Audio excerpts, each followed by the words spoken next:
ಎಲ್ರಿಗೂ ನಮಸ್ಕಾರ. ನಾನು ರಶ್ಮಿ ಶಾರ್ವಿ. ಅತ್ಯಂತ ಪ್ರಾಚೀನವಾದ ಹಿಂದೂ ಪುರಾಣದ ಪ್ರಕಾರ ಜಗತ್ತಿನ ಮೂಲ ಶಕ್ತಿ, ಸೃಷ್ಟಿ, ಸ್ಥಿತಿ, ಲಯಗಳ ಮೂರ್ತ ರೂಪ ಬ್ರಹ್ಮ, ವಿಷ್ಣು ಮತ್ತು ಈಶ್ವರ ಎಂಬ ಅಗಾಧವಾದ ನಂಬಿಕೆ ಇದೆ. ಈ ತ್ರಿಮೂರ್ತಿಗಳ ಅಷ್ಟೂ ಗುಣಗಳನ್ನು ಹೊಂದಿರುವ ಏಕೈಕ ಶಕ್ತಿ ಗುರು. ಕಲಿಕೆಯ ಅವಶ್ಯವಿರುವ ಎಲ್ಲ ಜಾಗದಲ್ಲಿ ಗುರುವಿರ್ತಾನೆ. ಮನೆಯೇ ಮೊದಲ ಪಾಠಶಾಲೆ, ಜನನಿ ತಾನೇ ಮೊದಲ ಗುರು ಎಂಬ ಕವಿವಾಣಿಯಂತೆ ಕಲಿಕೆ ಅನ್ನೋದು ಮೊದಲು ಮನೆಯಲ್ಲಿಯೇ ಪ್ರಾರಂಭವಾಗುತ್ತೆ. ಪ್ರಕೃತಿಯಲ್ಲಿ ಪ್ರಾಣಿ ಪಕ್ಷಿಗಳು ತಮ್ಮ ತಾಯಿಯನ್ನು ಆಹಾರ ಪದ್ಧತಿಯಿಂದ ಬೇಟೆಯವರೆಗೂ ಅನುಕರಿಸುತ್ತವೆ. ಅಲ್ಲಿಯೂ ತಾಯಿ ಗುರುವಾಗುತ್ತಾಳೆ. ಪ್ರಕೃತಿ, ಪರಿಸರ, ಅನುಭವಗಳೆಲ್ಲವೂ ಗುರುವಿನ ಸ್ಥಾನದಲ್ಲಿದ್ದು ಸಾಕಷ್ಟು ಪಾಠ ಹೇಳಿಕೊಡುತ್ತವೆ. ಚರಾಚರ ಜಗತ್ತಿನ ರಹಸ್ಯವನ್ನು ತೋರಿಸಿಕೊಡುವ ಅಜ್ಞಾನವೆಂಬ ಕತ್ತಲೆಯಿಂದ ಜ್ಞಾನವೆಂಬ ಬೆಳಕಿನತ್ತ ಕರೆದೊಯ್ಯುವ ಗುರುವಿಗೆ ನಮಸ್ಕರಿಸುತ್ತಾ ನಾವು ಹೇಳೋ ವಿಷಯಕ್ಕೆ ಬಂದ್ಬಿಡ್ತೀನಿ.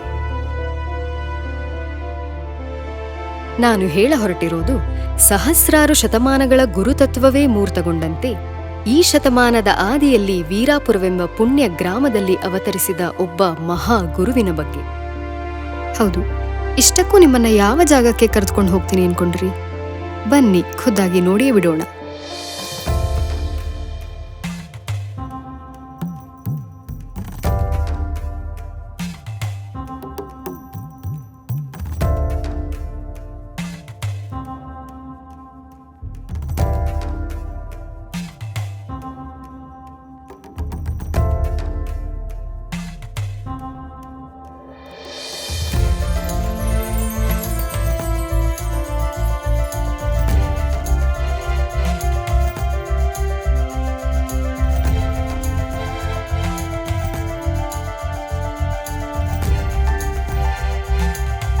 ಪುಣ್ಯಕ್ಷೇತ್ರಗಳ ಸ್ಥಾಪನೆ ಒಂದು ನದಿಯ ಉಗಮದಷ್ಟೇ ಪವಿತ್ರ ಹಾಗೂ ನಿಗೂಢ.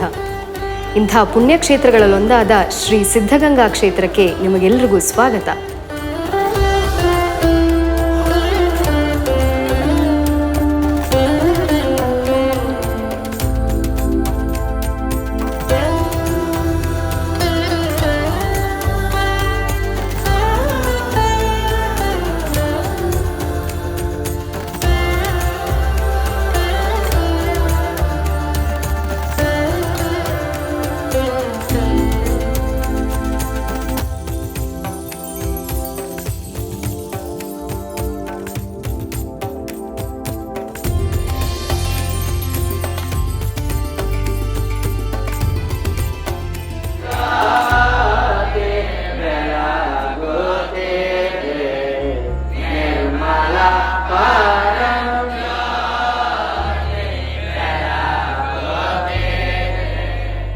ಈಗ ಶ್ರೀ ಸಿದ್ಧಗಂಗಾ ಕ್ಷೇತ್ರದ ಧ್ಯಾನ ಮಂಟಪದಲ್ಲಿದ್ದೇವೆ.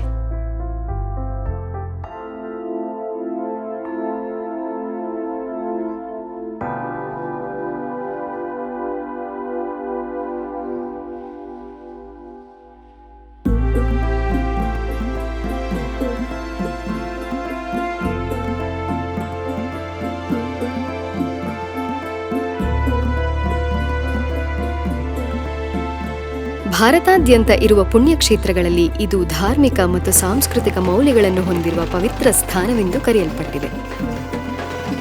ವೀರಶೈವ ಪರಂಪರೆಯ ಮಹಾ ದಾಸೋಹ ಮತ್ತು ಶಿಕ್ಷಣ ಕ್ಷೇತ್ರವೆಂದೇ ಗುರುತಿಸಿಕೊಂಡಿದೆ. ಇಲ್ಲಿ ನನ್ನ ತಂಗಿ ಮಗ ಸ್ಟಡಿ ಮಾಡ್ತಿದ್ದಾನೆ, 1 ವರ್ಷದಿಂದ ಓದ್ತಿದ್ದಾನೆ. ಸೊ ಸ್ವಾಮೀಜಿಯವರು ಇದ್ದಾಗಲೂ ಸಹ ನಾವು ಪ್ರತಿ ವರ್ಷವೂ ಅವರ ಹುಟ್ಟುಹಬ್ಬಕ್ಕೆ ಬರ್ತಾ ಇದ್ವಿ. ಅವರ ಒಂದು ಆದರ್ಶಗಳನ್ನ ಪ್ರತಿಯೊಬ್ಬರು ಪಾಲಿಸಬೇಕು. ಅವರು ಇವತ್ತು ನಮಗೆ ದೇವರ ಸ್ಥಾನದಲ್ಲಿದ್ದಾರೆ. ಅವರು ಓಡಾಡಿರ್ತಕ್ಕಂಥ ಈ ಜಾಗದಲ್ಲಿ ಪಾದಸ್ಪರ್ಶ ಮಾಡಿ ಹೋದರೆ ನಾವು ಮಾಡಿರ್ತಕ್ಕಂಥ ಪಾಪಗಳಲ್ಲಿ ಅರ್ಧ ಪಾಪದಷ್ಟು ಕಳಿಬೋದು. ಸಿದ್ಧಗಂಗಾ ಕ್ಷೇತ್ರವು ಬೆಂಗಳೂರಿನಿಂದ ಸರಿಸುಮಾರು 70 ಕಿಲೋಮೀಟರ್ ದೂರದಲ್ಲಿದೆ. ಈಗಿನ ಕ್ಯಾತ್ಸಂದ್ರ ಎಂದು ಕರೆಯಲ್ಪಡುವ ಕೇತ ಸಮುದ್ರದ ಉತ್ತರಕ್ಕೆ ಶ್ರೀ ಕ್ಷೇತ್ರವಿದೆ. ವೀರಶೈವ ಸಾಹಿತ್ಯ ಸಾಂಸ್ಕೃತಿಕ ಬೆಳವಣಿಗೆಯನ್ನು ಪಸರಿಸುವ ತುಮಕೂರು, ಗುಬ್ಬಿ, ಬೆಳಗುಂಬ, ಗೂಳೂರು, ಕೈದಾಳ, ಯಡಿಯೂರು ಕ್ಷೇತ್ರದ ಸುತ್ತಮುತ್ತಲಿದೆ.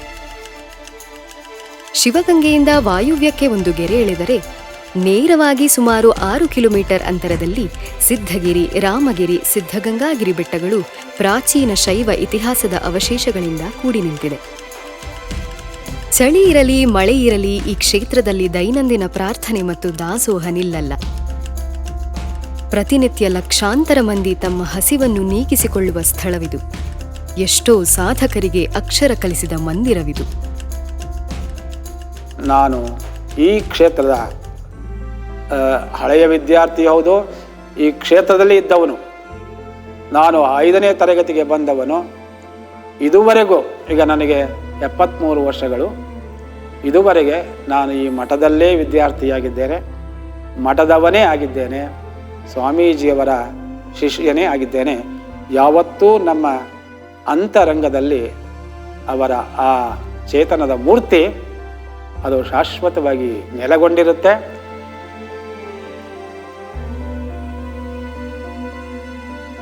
ಅಂದ ಹಾಗೆ ನಿಮ್ಗೊಂದು ಪ್ರಶ್ನೆ, ನಿಮ್ಗೆ ಯಾವಾಗಲಾದರೂ ಅನಿಸಿದೆಯಾ ನಾವು ಪುಣ್ಯಕ್ಷೇತ್ರಗಳಿಗೆ ಯಾಕೆ ಹೋಗ್ತೀವಿ ಅಂತ? ಪವಾಡಗಳನ್ನು ಕಣ್ಣಾರೆ ನೋಡೋದಕ್ಕ ಅಥವಾ ಹೀಗೆ ಪ್ರವಾಸ ಮಾಡೋದಕ್ಕ? ನಾನು ಹೇಳೋದಾದರೆ ಅದೊಂದು ಆಳವಾದ ನಂಬಿಕೆ. ಆಧ್ಯಾತ್ಮಿಕ ಜ್ಞಾನೋದಯವನ್ನು ಅನುಭವಿಸಲು ಹಾಗೂ ಅದರ ಆಳವಾದ ತಿಳುವಳಿಕೆಯನ್ನು ಅನುಭವಿಸಲು ನಾವು ಪುಣ್ಯಕ್ಷೇತ್ರಗಳಿಗೆ ಹೋಗ್ತೀವಿ. சதுரகிரி இருந்து வந்துக்கிறோம். சிவஸ்குமார் சாமிஜிக்கு ஆசிரமத்துக்கு வந்துக்கிறோம். முதல் இந்த இடத்துக்கு நாங்கள் வந்துக்கிறோம். இங்கே நல்லா வைப்ரேஷன் இருக்குது, மடத்துக்கு நல்லா அதுமாரி கிடைக்குது, மன நிம்மதியாக வந்துக்கிறோம். எல்லாருடைய சிவனே போட்டி, சிவா நமச்சிவாய.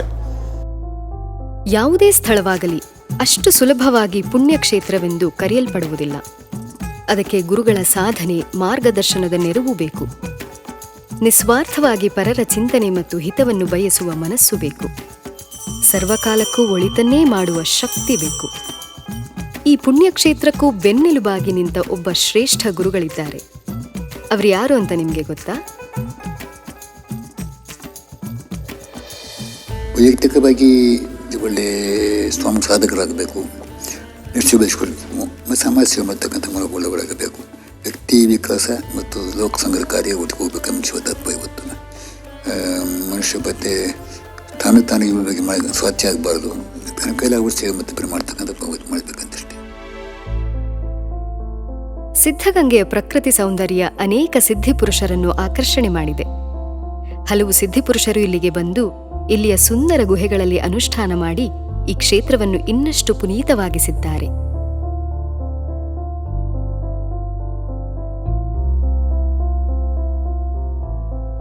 ಇದು ಶ್ರೀ ಸಿದ್ಧಗಂಗೆಯ ಹಳೆ ಮಠ. ಹೆಸರೇ ಹೇಳ್ದಾಗೆ ಇದು ಅತ್ಯಂತ ಪುರಾತನವಾದುದು. ಇದರ ವಾಸ್ತುಶಿಲ್ಪ ನೋಡಿದ್ರೆ ನಮಗೆ ಗೊತ್ತಾಗುತ್ತೆ.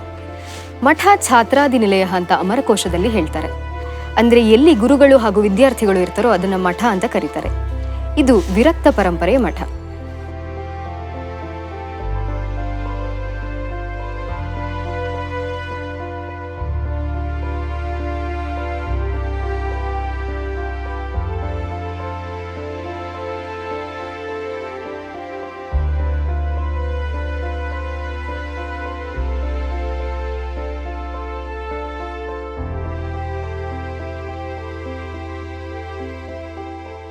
ಸುಮಾರು 70-80 ವರ್ಷಗಳ ಕಾಲ ಶ್ರೀ ಶ್ರೀ ಶ್ರೀ ಶಿವಕುಮಾರ ಸ್ವಾಮಿಗಳು ತಪಸ್ಸುಗೈದ ಪೂಜಾಗೃಹವಿದು.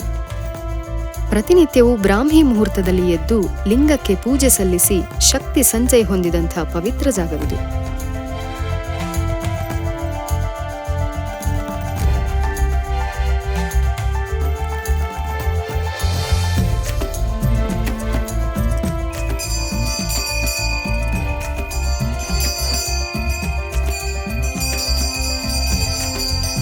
ಇಲ್ಲಿನ ವಿಶೇಷತೆ ಏನಂದ್ರೆ ಜಾತಿ, ಮತ, ಧರ್ಮ, ಲಿಂಗಭೇದವಿಲ್ಲದೆ ಯಾರಾದರೂ ಸಹ ಭಕ್ತಿಯಿಂದ ಲಿಂಗಕ್ಕೆ ಪೂಜೆ ಸಲ್ಲಿಸಬಹುದು.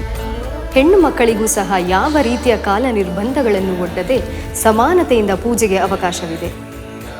ಭಕ್ತಿಯೊಂದಿದ್ದರೆ ಯಾರಾದರೂ ಸಹ ದೈವಕ್ಕೆ ಹತ್ತಿರವಾಗಬಹುದು ಎನ್ನುವ ಮೂಲಕ ಈ ಕ್ಷೇತ್ರ ಸರ್ವಧರ್ಮ ಸಮನ್ವತೆಯನ್ನು ಸಾರುತ್ತದೆ. ಈ ಕ್ಷೇತ್ರದ ಗಿರಿಯಲ್ಲಿ ಹಲವಾರು ಗುಹೆಗಳಿವೆ. ಸಿದ್ಧರು ತಪಸ್ಸು ಮಾಡಿ ಸಿದ್ಧಿಯನ್ನು ಪಡೆದುಕೊಂಡ ಈ ಜಾಗದಲ್ಲಿ ಅತ್ಯಂತ ವಿಶಾಲವಾದದ್ದು ಈ ಗುಹೆ.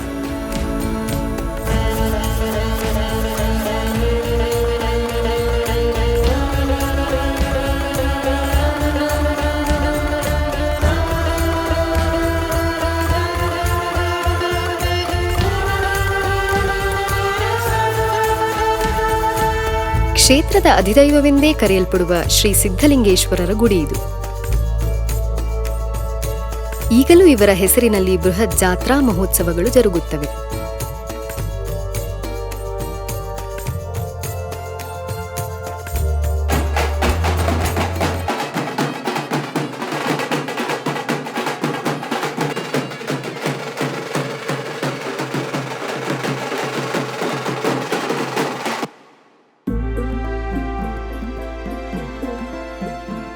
ಶ್ರೀ ಸಿದ್ಧಗಂಗಾ ಕ್ಷೇತ್ರದಲ್ಲಿ ಶೈಕ್ಷಣಿಕ ಚಟುವಟಿಕೆಗಳಷ್ಟೇ ಅಲ್ಲದೆ ಅನೇಕ ಸಾಂಸ್ಕೃತಿಕ ಮತ್ತು ಧಾರ್ಮಿಕ ಚಟುವಟಿಕೆಗಳೂ ಕೂಡ ನಡೆಯುತ್ತೆ.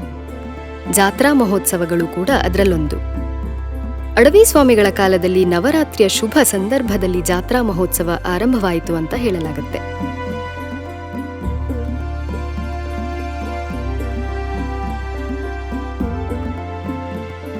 ಅಡವಿ ಸ್ವಾಮಿಗಳ ತರುವಾಯ ಬಂದ ಶ್ರೀ ಉದ್ದಾನ ಸ್ವಾಮಿಗಳು 1904ರಲ್ಲಿ ರೈತರಿಗೆ ನೆರವಾಗುವ ಸಲುವಾಗಿ ಜಾನುವಾರು ಜಾತ್ರೆಯನ್ನು ಕೈಗೊಂಡರು. ತದನಂತರ ಶ್ರೀ ಶ್ರೀ ಶ್ರೀ ಶಿವಕುಮಾರ ಸ್ವಾಮಿಗಳು ಕೃಷಿಯ ಬಗ್ಗೆ ಅರಿವು ಮೂಡಿಸುವ ಉದ್ದೇಶದಿಂದ ವ್ಯವಸಾಯ ಮತ್ತು ಕೈಗಾರಿಕಾ ವಸ್ತು ಪ್ರದರ್ಶನವನ್ನು ಏರ್ಪಡಿಸಿದರು. ಸಣ್ಣ ಪ್ರಮಾಣದಲ್ಲಿ ಆರಂಭವಾದ ಈ ಜಾತ್ರಾ ಮಹೋತ್ಸವ ಕ್ರಮೇಣವಾಗಿ ರಾಜ್ಯದ ಮೂಲೆ ಮೂಲೆಗಳಿಂದ ಭಕ್ತಾದಿ ಜನಗಳು ಸೇರುತ್ತಾ ವಿಸ್ತಾರಗೊಂಡಿತು. ಕರ್ನಾಟಕದಲ್ಲಿ ಅತ್ಯಂತ ವಿಶೇಷವಾದ ಈ ಜಾತ್ರೆ ಮತ್ತು ವಸ್ತು ಪ್ರದರ್ಶನದಲ್ಲಿ ಅನೇಕ ಸರ್ಕಾರಿ ಹಾಗೂ ಖಾಸಗಿ ಮಳಿಗೆಗಳು ಭಾಗವಹಿಸುತ್ತವೆ. ರೈತರಿಗೆ ಅಗತ್ಯವಾದ ಕೃಷಿ ಜ್ಞಾನ ಇಲ್ಲಿ ದೊರೆಯುತ್ತದೆ. ರೈತಾಪಿ ಜನರಷ್ಟೇ ಅಲ್ಲದೆ ವಿದ್ಯಾರ್ಥಿಗಳಿಗೂ ಸಹ ವೈಜ್ಞಾನಿಕ ಪ್ರಯೋಗಗಳ ಅವಕಾಶ ಹಾಗೂ ಜನಸಾಮಾನ್ಯರಿಗೆ ಮನರಂಜನೆ ಈ ಜಾತ್ರಾ ಮಹೋತ್ಸವದಲ್ಲಿ ಸಿಗುತ್ತದೆ.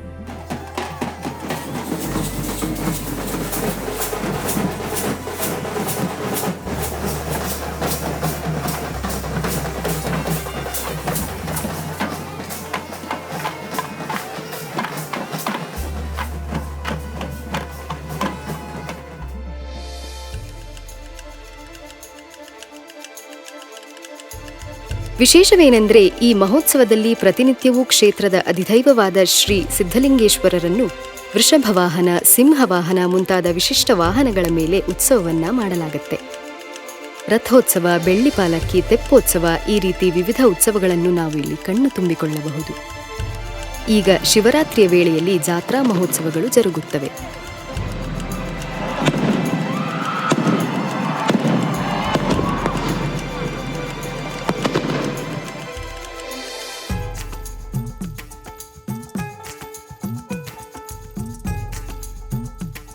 ಶ್ರೀ ಕ್ಷೇತ್ರದಲ್ಲಿ ಸುಂದರವಾದ ಗದ್ದುಗೆಗಳು, ಗೋಶಾಲೆ, ಶಾಲಾ ಕಾಲೇಜುಗಳು, ಬಿಲ್ಪತ್ರೆವನ, ಕಲ್ಯಾಣಿ ಹೀಗೆ ಹಲವಾರು ವಿಶಿಷ್ಟ ಜಾಗಗಳಿವೆ. ಈ ಎಲ್ಲಾ ಜಾಗಗಳ ಕುರಿತು ಮುಂಬರುವ ಸಂಚಿಕೆಗಳಲ್ಲಿ ಇನ್ನಷ್ಟು ಮಾಹಿತಿಯನ್ನ ಪಡೆಯೋಣ. ನೋಡಿದ್ರಲ್ಲ, ಪಟ್ಟಿ ಮಾಡ್ತಾ ಹೋದ್ರೆ ಈ ಕ್ಷೇತ್ರದಲ್ಲಿ ಇಂಥ ಸುಂದರ ಜಾಗಗಳು ಇನ್ನೂ ಹಲವಾರಿದೆ.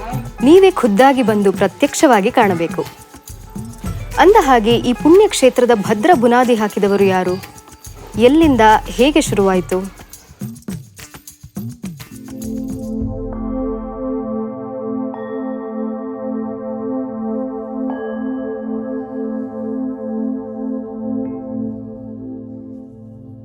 ನಮಸ್ಕಾರ. ಶ್ರೀ ಸಿದ್ಧಗಂಗಾ ಮಠ ಹಾಗೂ ಸುತ್ತಮುತ್ತಲಿನ ಸುಂದರ ಜಾಗಗಳನ್ನು ನಾವೀಗಾಗಲೇ ನೋಡಿದ್ವಿ. ನಾನೀಗ ಶ್ರೀ ಗೋಸಲ ಸಿದ್ದೇಶ್ವರರ ಗದ್ಗೆ ಹತ್ರ ಇದ್ದೀನಿ. ಶ್ರೀ ಗೋಸಲ ಸಿದ್ದೇಶ್ವರರು ಅನೇಕ ವರ್ಷಗಳ ಕಾಲ ಇಲ್ಲಿ ತಪಸ್ಸು ಮಾಡಿ ಲಿಂಗೈಕ್ಯರಾಗುತ್ತಾರೆ.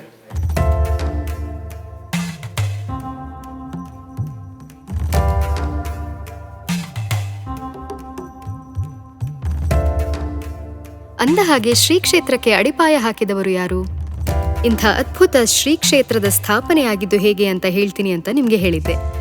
ಹಾಗಿದ್ರೆ ಬನ್ನಿ. ಮಹಾಶಿವಯೋಗಿಗಳಾದ ಶ್ರೀ ಗೋಸಲ ಸಿದ್ದೇಶ್ವರರು ಚಾಮರಾಜನಗರ ಜಿಲ್ಲೆಯ ಹರದನಹಳ್ಳಿಯವರು. ಇವರು ತಮ್ಮ 101 ವಿರತರೊಡನೆ ಅನೇಕ ಧರ್ಮ ಜಾಗೃತಿಯ ಕಾರ್ಯಗಳನ್ನು ಮಾಡುತ್ತಾ ಸಂಚಾರ ಮಾಡುವಾಗ ಪ್ರಸಿದ್ಧ ಸ್ಥಳವಾದ ಶಿವಗಂಗೆಗೆ ಆಗಮಿಸುತ್ತಾರೆ. ಹಾಗೆಯೇ ಅಲ್ಲಿಯೇ ಹತ್ತಿರವಿದ್ದ ಸಿದ್ಧಗಂಗಾ ಕ್ಷೇತ್ರದ ಪರಿಚಯವಾಗುತ್ತದೆ. ಸಿದ್ಧಗಂಗಾ ಕ್ಷೇತ್ರದ ಪ್ರಕೃತಿ ಸೌಂದರ್ಯಕ್ಕೆ ಬೆರಗಾಗಿ ಶ್ರೀ ಗೋಸಲ ಸಿದ್ದೇಶ್ವರರು ಅಲ್ಲಿಯೇ ತಂಗುವ ನಿರ್ಧಾರ ಮಾಡಲು ಮುಂದಾಗುತ್ತಾರೆ. ಕ್ಷೇತ್ರದಲ್ಲಿ ನೀವಾಗಲೇ ನೋಡಿರುವಂತೆ ಅನೇಕ ಸುಂದರ ಗುಹೆಗಳಿವೆ. ವಿರತರು ಈ ಗುಹೆಗಳಲ್ಲಿ ಅನುಷ್ಠಾನ ಮಾಡತೊಡಗುತ್ತಾರೆ.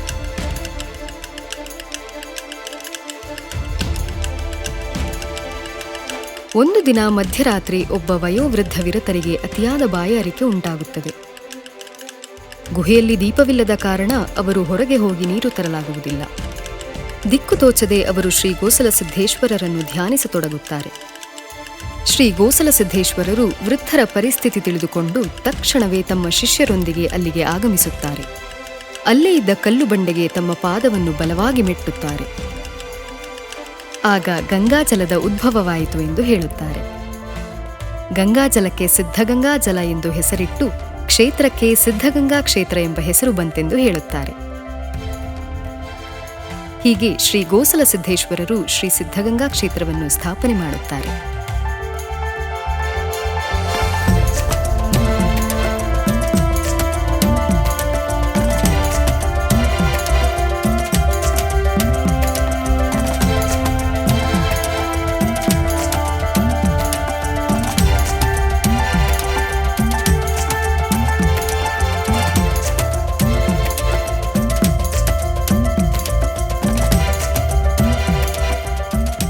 ಇದು ಶ್ರೀ ಗೋಸಲ ಸಿದ್ದೇಶ್ವರರಿಂದ ಸ್ಥಾಪಿತವಾದ ಶ್ರೀ ಸಿದ್ಧಗಂಗಾ ಮಾತೆಯ ಗುಡಿ. ಇದರ ಪ್ರಸಿದ್ಧಿ ಲೋಕದಲ್ಲಿ ಜನಜನಿತವಾಗಿದೆ.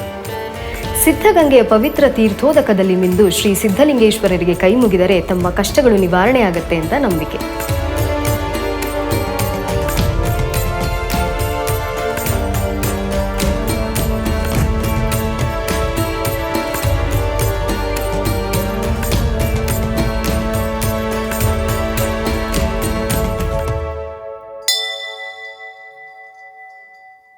ನಾವು ಸುಮಾರು ವರ್ಷದಿಂದ ಇಲ್ಲಿ ಸಿದ್ಧಗಂಗೆಗೆ ಬರ್ತಾ ಇದ್ದೀವಿ.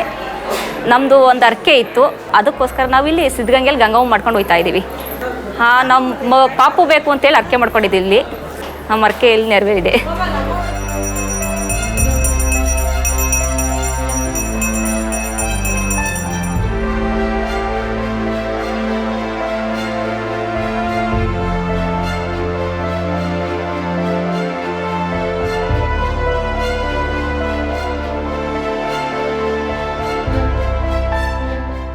ಶ್ರೀ ಗೋಸಲ ಸಿದ್ದೇಶ್ವರರ ನಂತರ ಕ್ಷೇತ್ರವನ್ನು ಇನ್ನಷ್ಟು ಅಭಿವೃದ್ಧಿಗೊಳಿಸಿದ ಕೀರ್ತಿ ಸಲ್ಲುವುದು ಶ್ರೀ ಸಿದ್ಧಲಿಂಗೇಶ್ವರರಿಗೆ. ಕ್ಷೇತ್ರದ ಅಧಿದೈವವೆಂದೇ ಕರೆಯಲ್ಪಡುವ ಶ್ರೀ ಸಿದ್ಧಲಿಂಗೇಶ್ವರರ ಮೂರ್ತಿ ಇರುವ ಸುಂದರ ಗುಡಿ ಇದು.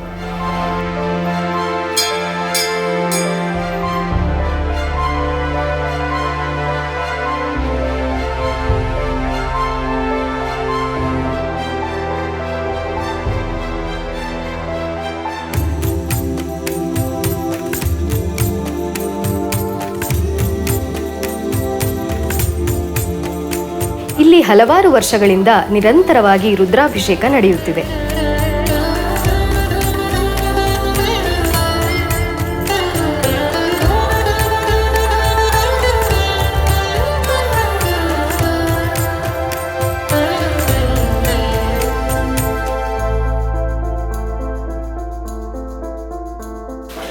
ಇಲ್ಲಿನ ವಿಶೇಷ ಪೂಜೆ, ಅಲಂಕಾರ, ಅಭಿಷೇಕಗಳು ಮತ್ತೆಲ್ಲೂ ನೋಡಲು ಸಾಧ್ಯವಿಲ್ಲ.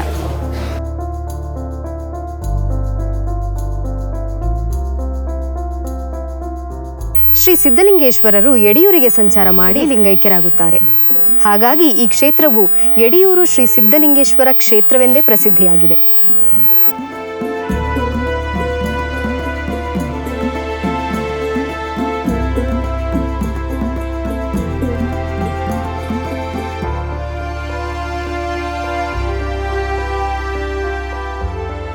ನಾವೀಗ ಗುಬ್ಬಿ ಕ್ಷೇತ್ರಕ್ಕೆ ಬಂದಿರುವ ಕಾರಣ ಏನಿರಬಹುದು ಅಂತ ನಿಮಗೆ ಪ್ರಶ್ನೆ ಮೂಡಿರಬಹುದು.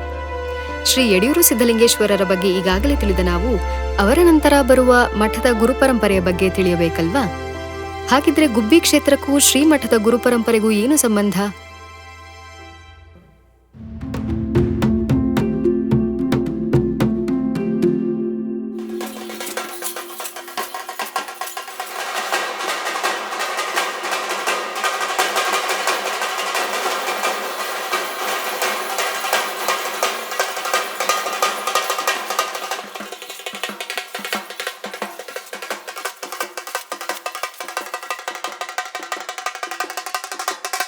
ನಮಸ್ಕಾರ ವೀಕ್ಷಕರೇ, ನಾವೀಗ ಗುಬ್ಬಿ ಶ್ರೀ ಗೋಸಲ ಚನ್ನಬಸವೇಶ್ವರರ ಗದ್ಗೆ ಹತ್ರ ಇದ್ದೀವಿ. ಗುಬ್ಬಿ ಕ್ಷೇತ್ರಕ್ಕೂ ಶ್ರೀ ಸಿದ್ಧಗಂಗಾ ಕ್ಷೇತ್ರಕ್ಕೂ ಏನು ಸಂಬಂಧ ಅಂತ ಹಿಂದೆ ಕೇಳಿದ್ದೆ.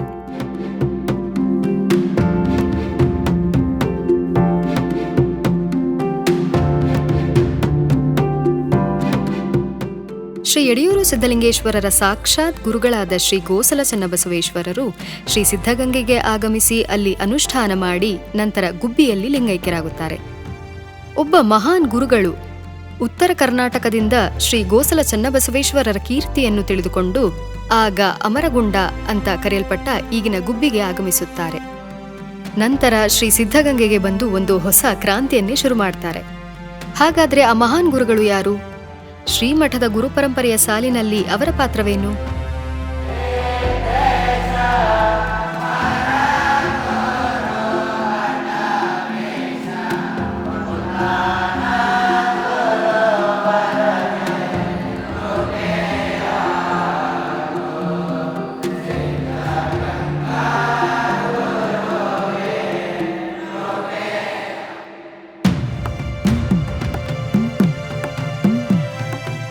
ಶ್ರೀ ಗೋಸಲ ಸಿದ್ದೇಶ್ವರರು ಯಡಿಯೂರು ಸಿದ್ಧಲಿಂಗೇಶ್ವರರ ನಂತರ ಸುಮಾರು 100-150 ವರ್ಷಗಳ ಕಾಲ ಮಠದ ಗುರುಪರಂಪರೆಯ ಇತಿಹಾಸದ ಮಾಹಿತಿ ಅಧಿಕೃತವಾಗಿ ಸಿಗದ ಕಾರಣ ಈ ಕ್ಷೇತ್ರಕ್ಕೆ ಅನೇಕ ಸ್ವಾಮಿಗಳು ಬಂದು ಹೋಗಿದ್ದಾರೆ ಎಂದು ಹೇಳಲಾಗುತ್ತೆ. ಅಂತಹವರಲ್ಲಿ ರುದ್ರಸ್ವಾಮಿಗಳು, ಸಿದ್ಧಲಿಂಗ ಸ್ವಾಮಿಗಳು, ಬೆಟ್ಟದ ದೇವಾಲಯದ ಕೋಡುಗಲ್ಲಿನ ಮೇಲೆ ಕಳಸಾರೋಹಣ ಮಾಡಿದಂಥ ಮುಪ್ಪಿನ ಸ್ವಾಮಿಗಳು ಈ ಕ್ಷೇತ್ರದಲ್ಲಿದ್ದರು ಎಂಬ ಐತಿಹ್ಯವಿದೆ. ಸಿದ್ಧಲಿಂಗ ಸ್ವಾಮಿಗಳು ತಮ್ಮ ಅನುಷ್ಠಾನದ ಕಡೆಗಷ್ಟೇ ಗಮನ ಹರಿಸಿದ ಕಾರಣ ಕ್ಷೇತ್ರದ ಅಭಿವೃದ್ಧಿ ಕಾರ್ಯಗಳು ದೊಡ್ಡ ಮಟ್ಟದಲ್ಲಿ ಜರುಗಲಿಲ್ಲ.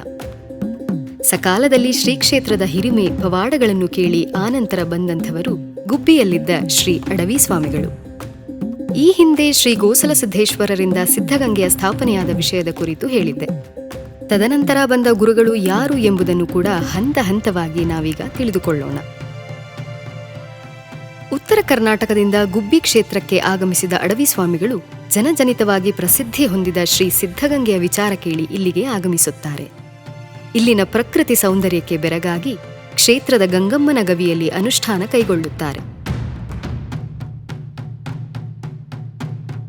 ಇವರ ಸಮಯದಲ್ಲಿ ಗಂಗಮ್ಮನ ಗುಡಿಯಲ್ಲಿ ಪೂಜೆ ಸಲ್ಲಿಸಲು ದೂರದ ಊರುಗಳಿಂದ ಬಂಡಿ ಗಾಡಿಗಳಲ್ಲಿ ಭಕ್ತಾದಿಗಳು ಬರಲಾರಂಭಿಸಿದರು.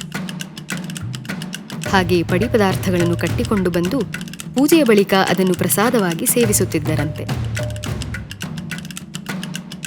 ಇದನ್ನೆಲ್ಲ ಗಮನಿಸಿದ ಶ್ರೀ ಅಡವಿ ಸ್ವಾಮಿಗಳು ಭಕ್ತಾದಿಗಳಿಗೆ ಇಲ್ಲಿಯೇ ಪ್ರಸಾದ ವಿತರಿಸುವ ಚಿಂತನೆಯನ್ನು ನಡೆಸಿದರು.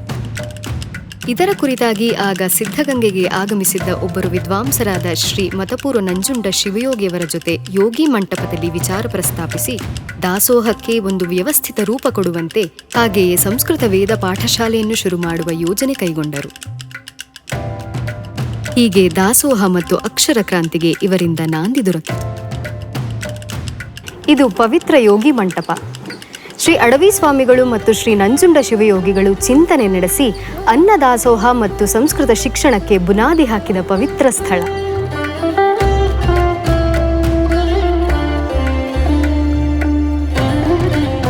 ಈ ಜಾಗದ ಮತ್ತೊಂದು ವಿಶೇಷತೆ ಏನಂದ್ರೆ, ಶ್ರೀ ಅಡವಿ ಸ್ವಾಮಿಗಳ ನಂತರ ಬರುವಂತಹ ಶ್ರೀ ಉದ್ದಾನ ಸ್ವಾಮಿಗಳು ತಮ್ಮ ಶಿವಪೂಜೆಯ ನಂತರ ಇದೇ ಬಂಡೆಯ ಮೇಲೆ ಬಂದು ಆಸೀನರಾಗುತ್ತಿದ್ದರಂತೆ.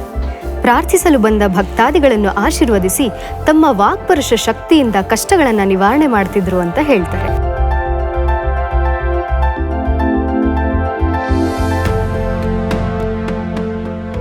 ಇದು ಶ್ರೀ ಸಿದ್ಧಲಿಂಗೇಶ್ವರ ದೇವಾಲಯದ ವಿಶೇಷ ಕಳಸ. ಶ್ರೀ ಮುಪ್ಪಿನ ಸ್ವಾಮಿಗಳು ಯಾವುದೇ ಅವಲಂಬನೆ ಇಲ್ಲದೆ ಸ್ವತಃ ಬೆಟ್ಟಗಳನ್ನು ಹತ್ತಿ ಕಳಸಾರೋಹಣ ಮಾಡಿದ್ರು ಅಂತ ಹೇಳ್ತಾರೆ. ಶ್ರೀ ಅಡವಿ ಸ್ವಾಮಿಗಳ ನಂತರದಲ್ಲಿ ಬಂದವರು ಶ್ರೀ ಉದ್ದಾನ ಸ್ವಾಮಿಗಳು. ಇವರ ಪೂರ್ವಾಶ್ರಮದ ಹೆಸರು ರುದ್ರಪ್ಪ ಎಂದು. ಲಕ್ಕೂರಿನ ಗಟ್ಟಪ್ಪ ಮತ್ತು ಮರಳ ಸಿದ್ದಮ್ಮನವರ ಪುತ್ರರಾದ ಇವರು ಹುಟ್ಟುವಾಗಲೇ ಮರುಗದ ಗಿಡದಂತೆ ಆಧ್ಯಾತ್ಮ ಸಂಪನ್ನರಾಗಿದ್ದರು. ಇವರು ಹುಟ್ಟು ಪವಾಡ ಪುರುಷರೆಂದೂ ಸಹ ಹೇಳ್ತಾರೆ. ಇವರು ಶ್ರೀ ಸಿದ್ಧಗಂಗಾ ಕ್ಷೇತ್ರಕ್ಕೆ ಬಂದ ನಂತರ ಶ್ರೀ ಅಡವಿ ಸ್ವಾಮಿಗಳ ಆದೇಶದಂತೆ ಕಠಿಣ ಕಾಯಕವಾದ ಸೌದೆ ಒಡೆಯುವುದು ಮುಂತಾದ ಕೆಲಸಗಳನ್ನು ಮಾಡುತ್ತಿದ್ದರು. ಶ್ರೀ ಅಡವಿ ಸ್ವಾಮಿಗಳ ಕಾಲದಲ್ಲಿ ಜಾತ್ರಾ ಮಹೋತ್ಸವವನ್ನು ನವರಾತ್ರಿಯ ವೇಳೆಯಲ್ಲಿ ಆಯೋಜಿಸುತ್ತಿದ್ದರಂತೆ. ಈ ಸಮಯದಲ್ಲಿ ಶ್ರೀ ಅಡವಿ ಸ್ವಾಮಿಗಳ ಆದೇಶದಂತೆ ಸೌದೆಯನ್ನು ತರಲು ರುದ್ರಪ್ಪನವರು ಮತ್ತು ಇತರರು ದೇವರಾಯನ ದುರ್ಗದ ದಟ್ಟ ಕಾಡಿಗೆ ತೆರಳುತ್ತಾರೆ.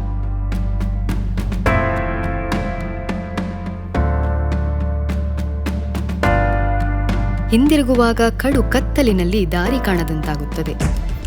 ಅವರ ಜೊತೆಯಲ್ಲಿ ಬಂದಂಥವರು ಆ ರಾತ್ರಿ ಅಲ್ಲಿಯೇ ಇದ್ದು ಮರುದಿನ ಹಿಂದಿರುಗುವ ಯೋಜನೆಯನ್ನು ಮುಂದಿಡುತ್ತಾರೆ. ಆದರೆ ರುದ್ರಪ್ಪನವರು ಅವರ ಗುರುಗಳಾದ ಶ್ರೀ ಅಡವಿ ಸ್ವಾಮಿಯವರ ಆಜ್ಞೆಯ ಮೇರೆಗೆ ಈಗಲೇ ಹಿಂದಿರುಗಿ ಹೋಗುವ ಪ್ರಸ್ತಾಪ ಮಾಡುತ್ತಾರೆ. ಎಲ್ಲರೂ ದಿಕ್ಕು ತೋಚದೇ ಕುಳಿತಿರುವಾಗ ರುದ್ರಪ್ಪನವರು ದಾರಿಯುದ್ದಕ್ಕೂ ತಮ್ಮ ಪವಾಡದಿಂದ ಪಂಜುಗಳನ್ನು ಸಾಲಾಗಿ ರೂಪಿಸಿದ್ರು ಅಂತ ಹೇಳ್ತಾರೆ. ಅವರ ಜೊತೆಯಲ್ಲಿದ್ದವರು ಇದನ್ನು ಕಂಡು ಬೆರಗಾಗಿ ಶ್ರೀ ಅಡವಿ ಸ್ವಾಮಿಗಳಿಗೆ ಈ ವಿಷಯವನ್ನು ತಿಳಿಸುತ್ತಾರೆ. ಬಾಲ್ಯದಿಂದಲೇ ಹಲವು ಪವಾಡಗಳನ್ನು ಸೃಷ್ಟಿಸುತ್ತಿದ್ದ ರುದ್ರಪ್ಪನವರ ಬಗ್ಗೆ ತಿಳಿದುಕೊಂಡ ಶ್ರೀ ಅಡವಿ ಸ್ವಾಮಿಗಳು ಅವರನ್ನು ಪ್ರಸಾದದ ಕಾಯಕಕ್ಕೆ ನೇಮಿಸುತ್ತಾರೆ. ಈ ಜವಾಬ್ದಾರಿಯನ್ನು ಹೊತ್ತ ರುದ್ರಪ್ಪನವರು ಅತ್ಯಂತ ಭಕ್ತಿ ಭಾವದಿಂದ ತಮ್ಮ ಗುರುಗಳಾದ ಶ್ರೀ ಅಡವಿ ಸ್ವಾಮಿಗಳಿಗೆ ಕೈಯಡುಗೆ ಬಡಿಸಲು ಪ್ರಾರಂಭಿಸುತ್ತಾರೆ. ಇದರ ನಂತರ ಶ್ರೀ ಅಡವಿ ಸ್ವಾಮಿಗಳಿಗೆ ಬಹುದಿನಗಳಿಂದ ಕಾಡುತ್ತಿದ್ದ ಉಬ್ಬಸ ಕಾಯಿಲೆ ಒಂದೇ ವಾರದಲ್ಲಿ ಶಮನವಾಗುತ್ತದೆ.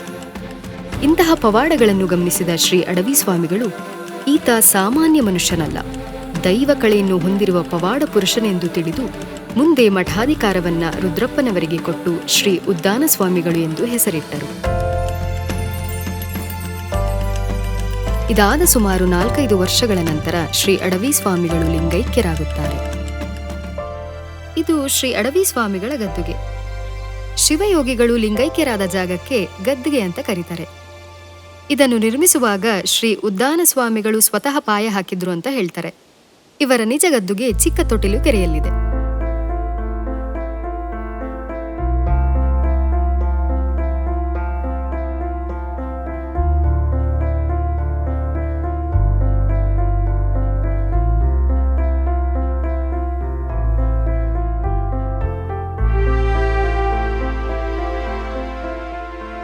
ಶ್ರೀ ಉದ್ದಾನ ಶಿವಯೋಗಿಗಳು ತಮ್ಮ ಸೇವೆ, ನಿಸ್ವಾರ್ಥ ಮನೋಭಾವ, ಪವಾಡಗಳು, ಶಿಕ್ಷಣ, ದಾಸೋಹಾದಿ ಕಾರ್ಯಗಳಿಂದ ಭಕ್ತಾದಿಗಳನ್ನು ಮಠದ ಕಡೆ ಸೆಳೆಯುವಂತವರಾಗಿದ್ದರು.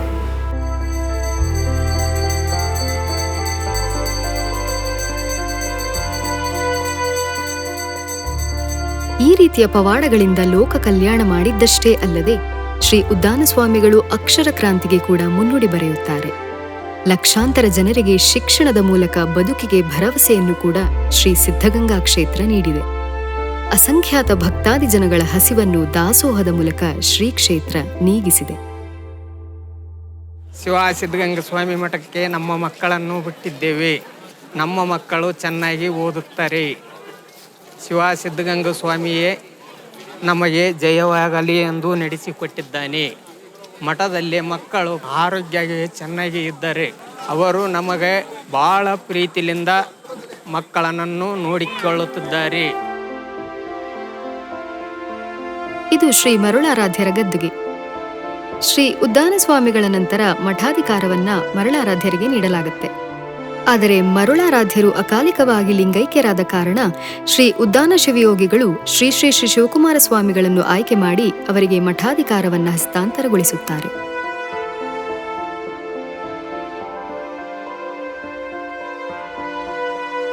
ಅಕ್ಷರ ದಾಸೋಹದಡಿಯಲ್ಲಿ ಲಕ್ಷಾಂತರ ಮಕ್ಕಳಿಗೆ ಮಾರ್ಗದರ್ಶನ ನೀಡಿ ಅನ್ನದಾಸೋಹದ ಮೂಲಕ ಅಸಂಖ್ಯಾತರಿಗೆ ಹಸಿವನ್ನು ನೀಗಿಸಿದ ಶ್ರೀ ಕ್ಷೇತ್ರದ ಹಿರಿಮೆಯಲ್ಲಿ ಶ್ರೀ ಶ್ರೀ ಶ್ರೀ ಶಿವಕುಮಾರ ಸ್ವಾಮಿಗಳು ಅತ್ಯಂತ ಮಹತ್ತರ ಪಾತ್ರ ವಹಿಸುತ್ತಾರೆ. ಆಸರೆಯಿಲ್ಲದ ಎಷ್ಟೋ ಜೀವಗಳಿಗೆ ಬದುಕು ಕಟ್ಟಿಕೊಟ್ಟ ನಡೆದಾಡುವ ದೇವರು ಶ್ರೀ ಶ್ರೀ ಶ್ರೀ ಶಿವಕುಮಾರ ಸ್ವಾಮಿಗಳು. ನಾನು ಸಿದ್ಧಗಂಗೆಗೆ ಹೋಗಬೇಕು ಅಂತ ನಮ್ಮ ತಂದೆಯವ್ರ ಹತ್ರ ಹಠ ಮಾಡಿದ್ದು. ಆಯಿತು, ಬಂದು ಸಾಯಂಕಾಲ 7 ಗಂಟೆ ಅಂದಲ್ಲ, ಸ್ವಾಮಿಗಳು ಮಂಚದ ಮೇಲೆ ಕೂತ್ಕೊಂಡಿದ್ರು. ಈಚೆ ಮಂಚ ಇದೆಯಲ್ಲ, ಅಲ್ಲೇ ಕೂತ್ಕೊಂಡಿದ್ರು. ಊಟಕ್ಕೆ ಬರೋರೆಲ್ಲ ನಾವು ಬಂದಿದ್ದೆ ಊಟಕ್ಕೆ 7 ಗಂಟೆಗೆ. ನಾವು ಹೋಗಿ ಊಟ ಮಾಡಿದ್ದು ಫಸ್ಟು ಸಿದ್ಧಗಂಗೆಯಲ್ಲಿ ನಾವು ಮಾಡಿದ ಕೆಲಸ ಊಟ ಮಾಡಿದ್ದು. ನಿಂದೇನು, ನಿನ್ನ ಹೆಸರು ಇಲ್ವಲ್ಲಪ್ಪ? ಇಲ್ಲ, ನಿನಗೆ ಅಡ್ಮಿಷನ್ ಇಲ್ಲ ಅಂತ. ಆಮೇಲೆ ನಮ್ಮ ತಂದೆಯವರು ನಮ್ಮ ಹುಡುಗ ಸ್ಕೂಲ್ಗೆ ಫಸ್ಟ್ ಹೋಗುದ್ದಿ ಅಂತ ಏನೋ ಅವ್ರು ಹೇಳಿದರು. ನೀನೇನೇನು ಕಲ್ತಿದ್ದೀಯಾ? ಲೆಕ್ಕ ಮಾಡೋದು ಬರುತ್ತಾ ನಿನಗೆ? ಅರ್ಥಮೆಟಿಕ್ ಬರುತ್ತೆ ಹೇಳಿದರು. ಕೆಲವು ಲೆಕ್ಕ ಹೇಳಿದರು,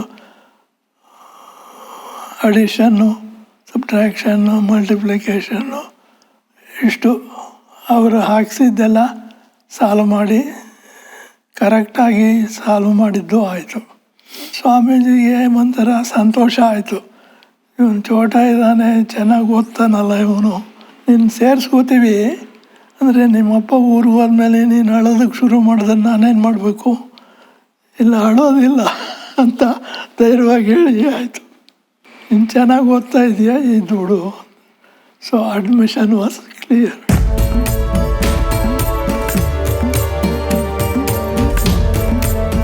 ಇದು ತ್ರಿವಿಧ ದಾಸೋಹಿ ನಡೆದಾಡುವ ದೇವರು ಡಾಕ್ಟರ್ ಶ್ರೀ ಶ್ರೀ ಶ್ರೀ ಶಿವಕುಮಾರ ಸ್ವಾಮಿಗಳ ಗದ್ದಿಗೆ.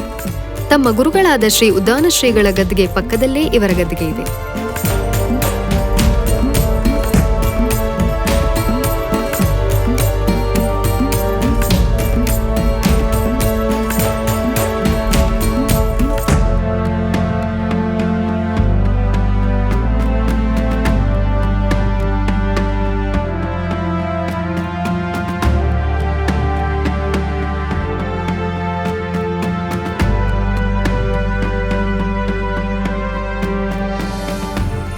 ಶ್ರೀ ಶ್ರೀ ಶ್ರೀ ಶಿವಕುಮಾರ ಸ್ವಾಮಿಗಳ ವರ ಶಿಷ್ಯರಾದ ಶ್ರೀ ಸಿದ್ಧಲಿಂಗ ಸ್ವಾಮಿಗಳು ಸುಮಾರು 22 ವರ್ಷಗಳ ಕಾಲ ಗುರುಗಳ ಆಶೀರ್ವಾದ, ಅನುಗ್ರಹ, ಮೆಚ್ಚುಗೆಯನ್ನು ಪಡೆದುಕೊಂಡು ನಂತರ ಮಠಾಧ್ಯಕ್ಷತೆಯನ್ನು ವಹಿಸಿಕೊಂಡರು. ದಾಸೋಹ ಶಿಕ್ಷಣಾಧಿಕಾರಿಗಳಲ್ಲಿ ಯಾವುದೇ ಕೊರತೆ ಬಾರದಂತೆ ಮಠದ ಜವಾಬ್ದಾರಿಯನ್ನು ತಮ್ಮ ಗುರುಗಳ ಹಾದಿಯಲ್ಲೇ ನಡೆಸಿಕೊಂಡು ಬರುತ್ತಿದ್ದಾರೆ. ಅಧ್ಯಕ್ಷತೆಯಲ್ಲಿ ದಕ್ಷತೆಯ ಜೊತೆಗೆ ಮಾತೃ ಹೃದಯದ ಅಂತಃಕರಣವನ್ನು ಇವರಲ್ಲಿ ಕಾಣಬಹುದು.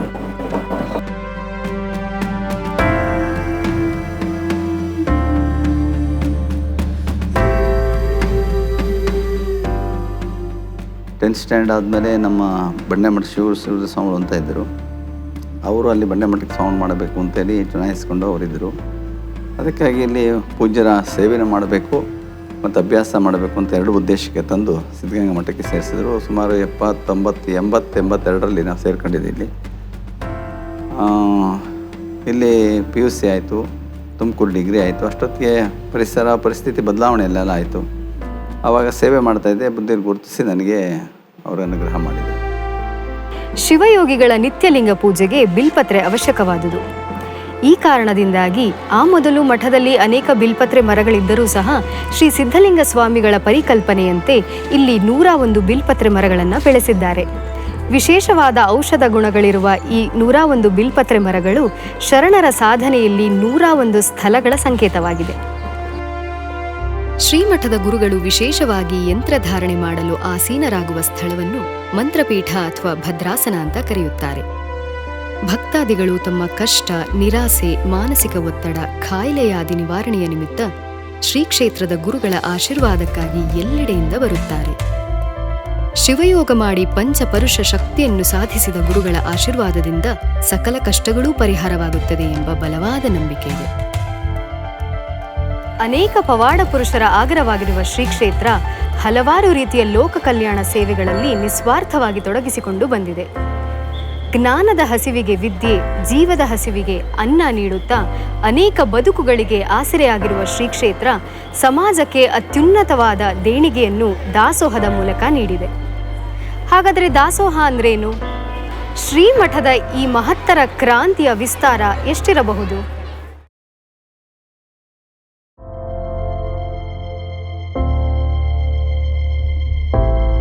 ಶ್ರೀ ಸಿದ್ಧಗಂಗಾ ಕ್ಷೇತ್ರದ ದಾಸೋಹಕ್ಕೆ ನಿಮಗೆಲ್ಲರಿಗೂ ಸ್ವಾಗತ.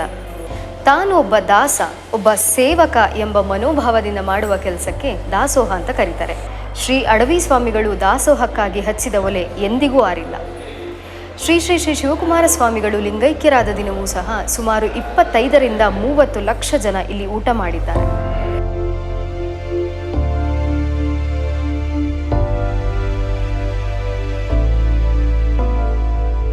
ಅನ್ನದಾಸೋಹದ ಮೂಲಕ ಹಸಿದು ಬಂದವರಿಗೆ ಆಸರೆಯಾಗಿದ್ದಷ್ಟೇ ಅಲ್ಲದೆ ಜ್ಞಾನವನ್ನು ನೀಡುವ ಮಹತ್ ಕಾರ್ಯದಲ್ಲೂ ಶ್ರೀ ಕ್ಷೇತ್ರ ಹೊಸ ಕ್ರಾಂತಿಯನ್ನೇ ಸೃಷ್ಟಿ ಮಾಡಿದೆ. ಲೋಕಹಿತದೃಷ್ಟಿಯಿಂದ ವಿದ್ಯೆಯ ಮಹತ್ವವನ್ನು ಚೆನ್ನಾಗಿ ಅರಿತ ಶ್ರೀ ಅಡವಿ ಸ್ವಾಮಿಗಳು ಮತ್ತು ಶ್ರೀ ಉದ್ದಾನ ಸ್ವಾಮಿಗಳು ಅಕ್ಷರ ಕ್ರಾಂತಿಗೆ ಮುನ್ನುಡಿ ಬರೆದವರು. ಅವರ ದಾರಿಯನ್ನೇ ಹಿಂಬಾಲಿಸಿದ ಶ್ರೀ ಶ್ರೀ ಶ್ರೀ ಶಿವಕುಮಾರ ಸ್ವಾಮಿಗಳು 100 ವಿದ್ಯಾಸಂಸ್ಥೆಗಳನ್ನು 100 ಊರುಗಳಲ್ಲಿ ಕಟ್ಟಿ ಬೆಳೆಸಿದ್ದಷ್ಟೇ ಅಲ್ಲದೆ ಪಟ್ಟಣ ನಗರಗಳಲ್ಲಿ ಪದವಿ ಪೂರ್ವ ಕಾಲೇಜುಗಳ ಜೊತೆಗೆ ಕಲೆ, ವಿಜ್ಞಾನ ಕಾಲೇಜುಗಳನ್ನು ಕೂಡ ಇವರು ಸ್ಥಾಪಿಸುತ್ತಾರೆ. ಇವೆಲ್ಲಕ್ಕೂ ಮಿಗಿಲಾಗಿ ವಿಶ್ವವಿಖ್ಯಾತವಾಗಿರುವ ತುಮಕೂರು ನಗರಕ್ಕೆ ಕಳಸಪ್ರಾಯದಂತಿರುವ ಇಂಜಿನಿಯರಿಂಗ್ ಕಾಲೇಜನ್ನು ಕೂಡ ಸ್ಥಾಪಿಸಿ ತುಮಕೂರು ಶೈಕ್ಷಣಿಕ ನಗರಿ ಎಂಬ ಹೆಸರು ಬರಲು ಕಾರಣಕರ್ತರಾಗುತ್ತಾರೆ. ಕನ್ನಡ ಭಾಷಾ ಪ್ರೇಮಿಯಾದ ಪರಮಪೂಜ್ಯ ಶ್ರೀ ಶ್ರೀ ಶ್ರೀ ಶಿವಕುಮಾರ ಸ್ವಾಮಿಗಳು ಕನ್ನಡವನ್ನು ಶಾಸ್ತ್ರೀಯವಾಗಿ ಕಲಿಸುವ ಉದ್ದೇಶದಿಂದ ವಿಶೇಷವಾದ ಕನ್ನಡ ಪಂಡಿತ್ ಕಾಲೇಜನ್ನು 1963ರಲ್ಲಿ ಸ್ಥಾಪಿಸಿದರು. ಇದು ಇಂದು ಇಡೀ ಕರ್ನಾಟಕದಲ್ಲಿ ಕನ್ನಡ ಕಲಿಕೆಗಾಗಿಯೇ ಇರುವ ಏಕೈಕ ಕಾಲೇಜ್ ಆಗಿದೆ. 1ನೇ ತರಗತಿಯಿಂದ 10ನೇ ತರಗತಿ ಕನ್ನಡ ಮೀಡಿಯಂನಲ್ಲಿ ನಾನು ಓದಿದ್ದು. ನಂತರ ಕಾಲೇಜಿಗೂ ನಾನು ಕನ್ನಡ ಮೀಡಿಯಂಗೆ ಸೇರಲು ಇಚ್ಛಿಸಿದ್ದೇನೆ.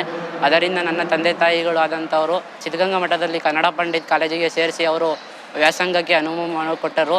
ನಂತರ ನಾನು ಕನ್ನಡ ಪಂಡಿತ್ ಕಾಲೇಜಿನಲ್ಲಿ ವಿಚಾರಿಸಿದಾಗ ಉನ್ನತ ಕವಿಗಳು ಇಲ್ಲಿ ವ್ಯಾಸಂಗ ಮಾಡಿ ಮುಂದೆ ಒಂದು ಭವಿಷ್ಯದಲ್ಲಿ ಉನ್ನತ ಹುದ್ದೆಯಲ್ಲಿ ಇದ್ದಾರೆ ಎಂದು ಅನುಭವಿಸಿ ನಾನು ಈ ಕಾಲೇಜಿಗೆ ಸೇರಿಕೊಂಡೆ. ಇದರಲ್ಲಿ ವಚನ ಸಾಹಿತ್ಯ ಎಂದರೆ ನನಗೆ ಬಲು ಇಷ್ಟ. ಲೋಕದ ಡೊಂಕ ನೀವೇಕೆ ತಿದ್ದುವಿರಿ, ನಿಮ್ಮ ತನುವ ಸಂತೈಸಿಕೊಳ್ಳಿ, ನಿಮ್ಮ ಮನವ ಸಂತೈಸಿಕೊಳ್ಳಿ, ನೆರೆಮನೆಯ ದುಃಖಕ್ಕೆ ಅಳುವರ ಮೆಚ್ಚ ನಮ್ಮ ಕೂಡಲ ಸಂಗಮ ದೇವ. ಮಠವು ಭೌತಿಕವಾಗಿ ಬೆಳೆಯುವುದರ ಜೊತೆ ಬೌದ್ಧಿಕವಾಗಿಯೂ ಸಹ ದೇಶಕ್ಕೆ ಸಂಪತ್ತನ್ನು ನೀಡಿದೆ. ಇದಕ್ಕೆ ಉತ್ತಮ ಉದಾಹರಣೆಗಳೆಂದರೆ ರಾಷ್ಟ್ರಕವಿ GS ಶಿವರುದ್ರಪ್ಪನವರು, Mallepuram G ವೆಂಕಟೇಶ್ರವರು, L Basavaraju ಹಾಗೂ ಮುಂತಾದವರು. ಸುಮಾರು 100 ವರ್ಷಗಳ ಹಿಂದೆ ಸಂಸ್ಕೃತವನ್ನು ಬ್ರಾಹ್ಮಣೇತರರು ಕಲಿಯುವ ಮುಕ್ತಾವಕಾಶವಿರಲಿಲ್ಲ. 1917ರಲ್ಲಿ ಉದ್ದಾನ ಶ್ರೀಗಳು ಅಧಿಕೃತವಾಗಿ ಸಂಸ್ಕೃತ ಪಾಠಶಾಲೆ ಹಾಗೂ ಉಚಿತ ವಿದ್ಯಾರ್ಥಿ ನಿಲಯವನ್ನು ಸ್ಥಾಪಿಸಿ ಯಾವುದೇ ಜಾತಿ ಮತ ಭೇದವಿಲ್ಲದೆ ಇಚ್ಛೆಯುಳ್ಳ ಪ್ರತಿಯೊಬ್ಬರೂ ಸಂಸ್ಕೃತ ಕಲಿಯುವ ಅವಕಾಶ ಕಲ್ಪಿಸಿಕೊಟ್ಟರು.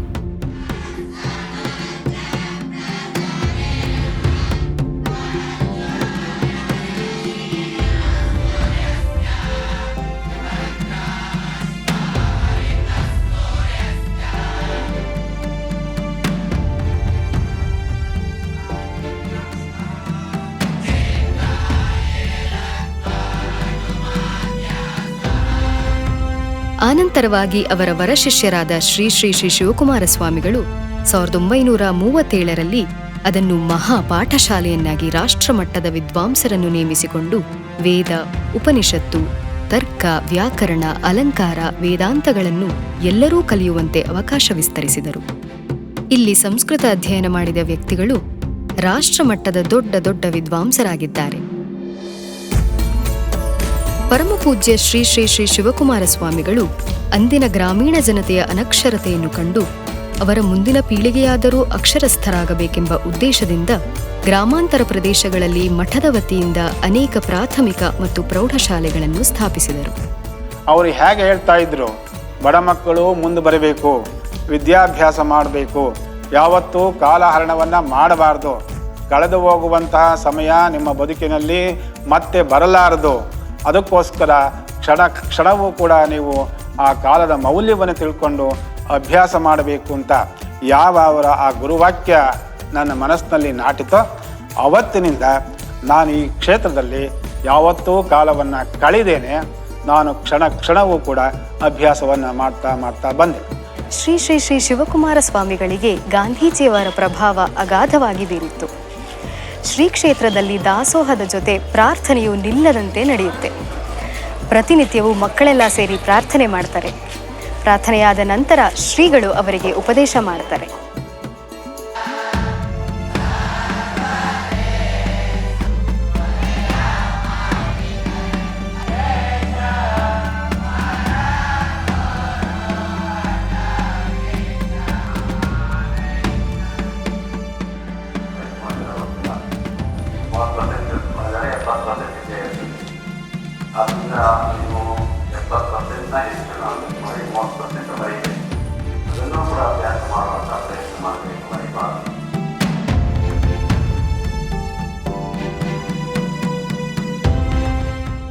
ಐವತ್ತೆಂಟು ಪ್ರೌಢಶಾಲೆಗಳು, 12 ಪದವಿ ಪೂರ್ವ ಕಾಲೇಜುಗಳು, ಅನೇಕ ITI, ಪಾಲಿಟೆಕ್ನಿಕ್ ಮತ್ತು ಫಾರ್ಮಸಿ ಕಾಲೇಜುಗಳು ಶ್ರೀ ಸಿದ್ಧಗಂಗಾ ವಿದ್ಯಾಸಂಸ್ಥೆಯ ಹೆಮ್ಮೆಯ ಕೊಡುಗೆಗಳಾಗಿವೆ.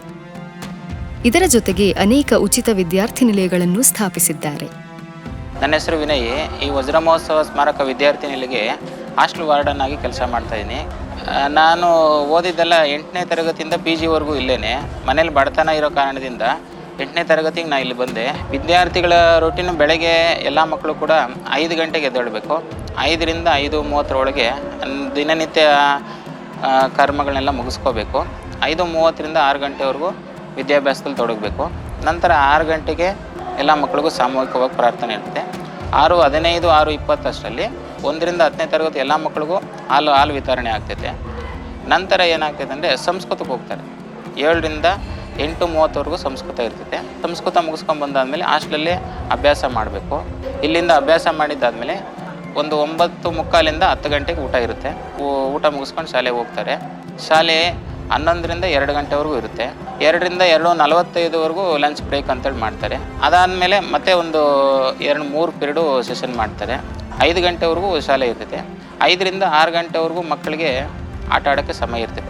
6:30ರಿಂದ 7 ಗಂಟೆವರೆಗೂ ಪ್ರಾರ್ಥನೆ ಇರ್ತದೆ, ಸಾಮೂಹಿಕ ಪ್ರಾರ್ಥನೆ. ಆ ಪ್ರಾರ್ಥನೆಗೆ ಪ್ರತಿ ಒಬ್ಬ ವಿದ್ಯಾರ್ಥಿನೂ ಕೂಡ ಭಾಗವಹಿಸ್ತಾರೆ. ಪ್ರಾರ್ಥನೆ ಆದ ನಂತರ 7ರಿಂದ 8 ಒಳಗೆ ಎಲ್ಲ 10,000 ಜನ ಮಕ್ಕಳಿಗೂ ಊಟದ ವ್ಯವಸ್ಥೆ ಆಗುತ್ತೆ.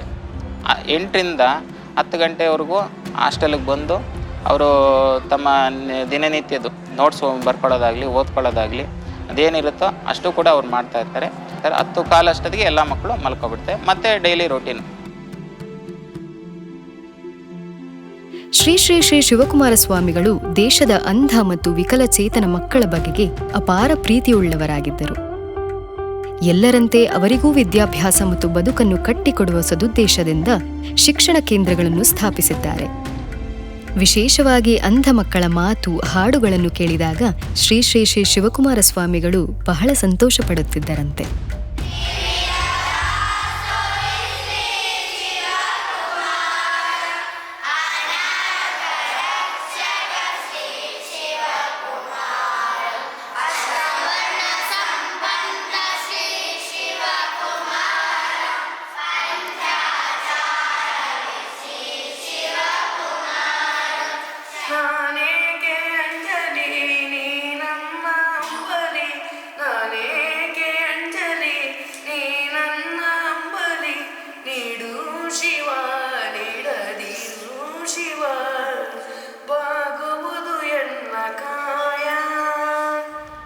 ವಿತ್ತಿಗೆ ಸಂಪೂರ್ಣ ಮಹತ್ವವನ್ನಿತ್ತು ವಿದ್ಯಾದಾನದ ಸಲುವಾಗಿ ನಿಸ್ವಾರ್ಥವಾಗಿ ಸೇವೆ ಸಲ್ಲಿಸುತ್ತಿರುವ ಈ ಸಂಸ್ಥೆಯ ಭಾಗವಾಗಿದ್ದು ನನ್ನ ಪುಣ್ಯ. ಹೌದು, ನಾನು ಎಂಜಿನಿಯರಿಂಗ್ ಅಭ್ಯಾಸ ಮಾಡಿದ್ದು ಸಿದ್ಧಗಂಗಾ ಇನ್ಸ್ಟಿಟ್ಯೂಟ್ ಆಫ್ ಟೆಕ್ನಾಲಜಿಯಲ್ಲಿ. ಇಲ್ಲಿ ಓದಬೇಕಾದರೆ ಶ್ರೀ ಶ್ರೀ ಶ್ರೀ ಶಿವಕುಮಾರ ಸ್ವಾಮಿಗಳ 104ನೆಯ ಜನ್ಮ ದಿನೋತ್ಸವ ಕಾರ್ಯಕ್ರಮದಲ್ಲಿ ಪ್ರಾರ್ಥನೆ ಮಾಡಿದ್ದು ನನ್ನ ಸೌಭಾಗ್ಯವೇ ಸರಿ. ಇಲ್ಲಿ ಓದಿದ ಹಲವಾರು ಜನ ಇಂದು ಸಮಾಜದಲ್ಲಿ ಅತ್ಯುನ್ನತ ಸ್ಥಾನದಲ್ಲಿದ್ದಾರೆ. ಸಮಾಜಕ್ಕೆ ತಮ್ಮದೇ ಆದ ಕೊಡುಗೆಯನ್ನು ನೀಡುತ್ತಿದ್ದಾರೆ.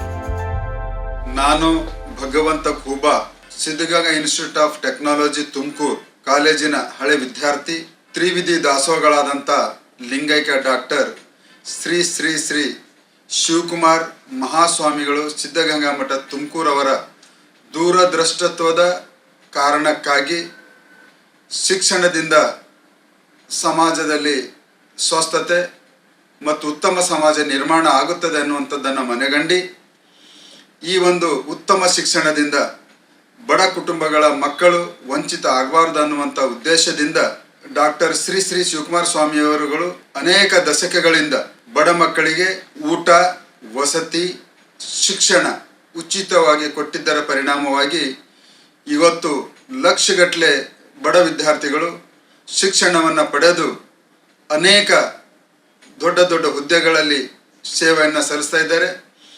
ಇದಕ್ಕೆ ನಮ್ಮ ಸಿದ್ಧಗಂಗಾ ಇನ್ಸ್ಟಿಟ್ಯೂಟ್ ಆಫ್ ಕಾಲೇಜಿನಲ್ಲಿ ಸಿಕ್ಕಿದಂಥ ಶಿಕ್ಷಣ, ಸಂಸ್ಕಾರ ಮತ್ತು ಡಾಕ್ಟರ್ ಶ್ರೀ ಶ್ರೀ ಶಿವಕುಮಾರ ಸ್ವಾಮಿಯವರ ಆಶೀರ್ವಾದವೇ ಕಾರಣ ಅಂತ ನಾನು ಹೇಳಕ್ಕೆ ಇಷ್ಟಪಡ್ತೀನಿ.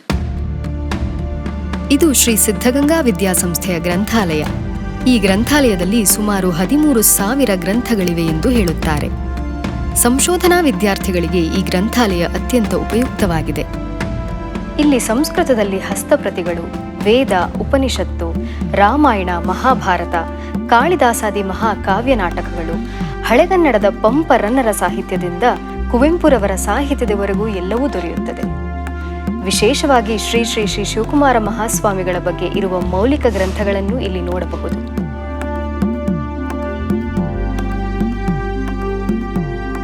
ಪರಮ ಪೂಜ್ಯರು ಅವರ ಅಭಿಪ್ರಾಯ ಏನು, ಇಲ್ಲಿ ಬಂದ ವಿದ್ಯಾರ್ಥಿ ಬರೀ ಓದ್ಕೊಂಡು ದೊಡ್ಡ ವಿದ್ಯಾವಂತನಾಗಿ ಹೋಗಬಾರ್ದು.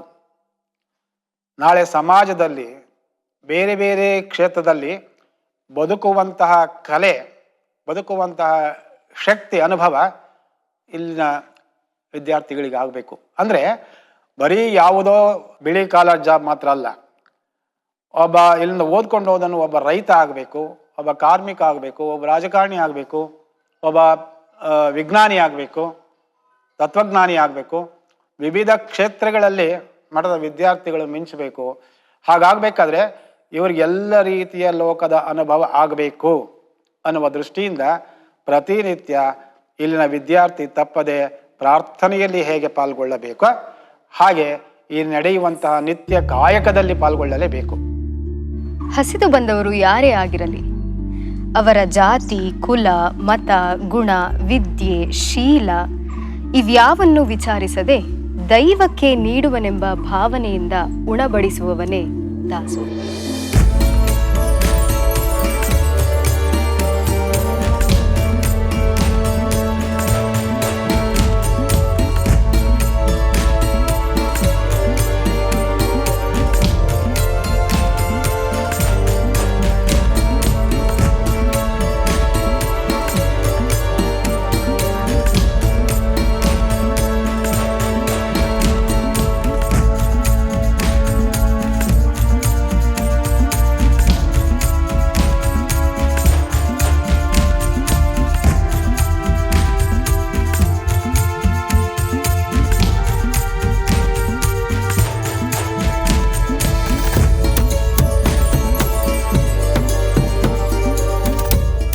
ಅಡವಿ ಸ್ವಾಮಿಗಳು ಹಚ್ಚಿದ ಒಲೆ ಎಂದಿಗೂ ಆರಿಲ್ಲ. ಈ ಮಹಾದಾಸೋಹಕ್ಕೆ ಕಿಂಚಿತ್ತು ಭಂಗ ಬಾರದಂತೆ ಮುನ್ನಡೆಸುವಂತೆ ತಮ್ಮ ವರಶಿಷ್ಯರಾದ ಶ್ರೀ ಶ್ರೀ ಶ್ರೀ ಶಿವಕುಮಾರ ಸ್ವಾಮಿಗಳಿಗೆ ಶ್ರೀ ಉದ್ದಾನ ಸ್ವಾಮಿಗಳು ದೀಕ್ಷೆ ನೀಡುವ ಸಂದರ್ಭದಲ್ಲಿ ದಾಸೋಹ ವ್ರತವನ್ನು ಉಪದೇಶಿಸುತ್ತಾರೆ.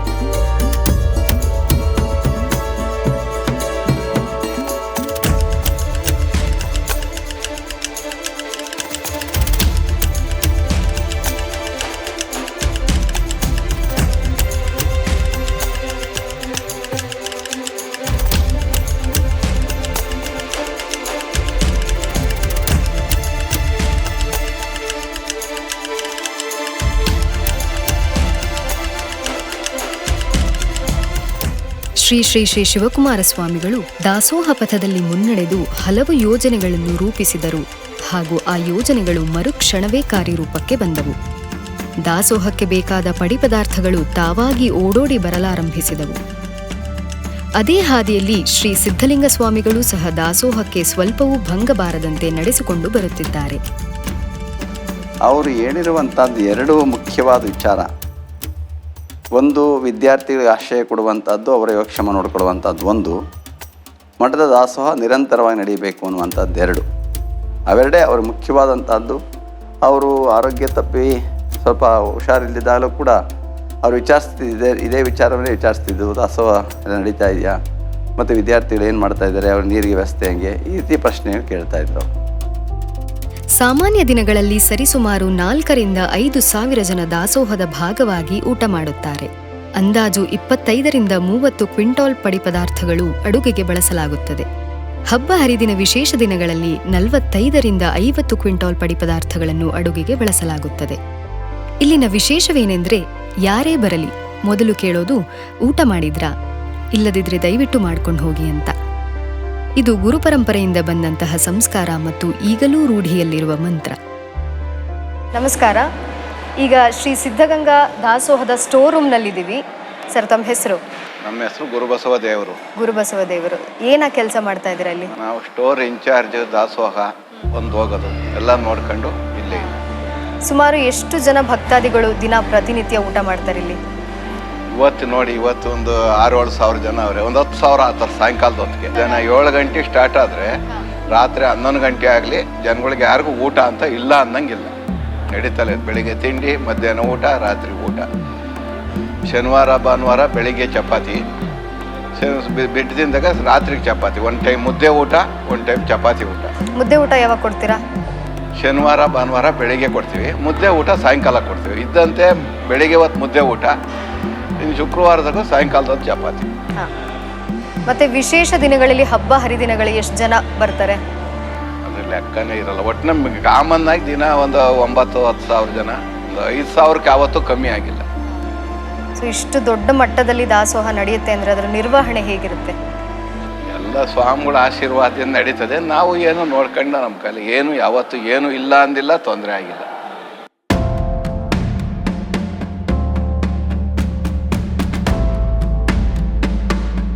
ಇದು ಶ್ರೀಮಠದ ಗೋಶಾಲೆ. ಮಕ್ಕಳಿಗೆ ಹಾಲು, ಮಜ್ಜಿಗೆ ಇತ್ಯಾದಿ ವ್ಯವಸ್ಥೆಗಳಿಗೆ ಸ್ವಾಮಿಗಳು ಗೋವುಗಳನ್ನು ಅಂದಿನಿಂದಲೂ ಸಾಕುತ್ತಿದ್ದರು. ಆ ಸಂಪ್ರದಾಯ ಈಗಲೂ ನಡೆದುಕೊಂಡು ಬಂದಿದೆ.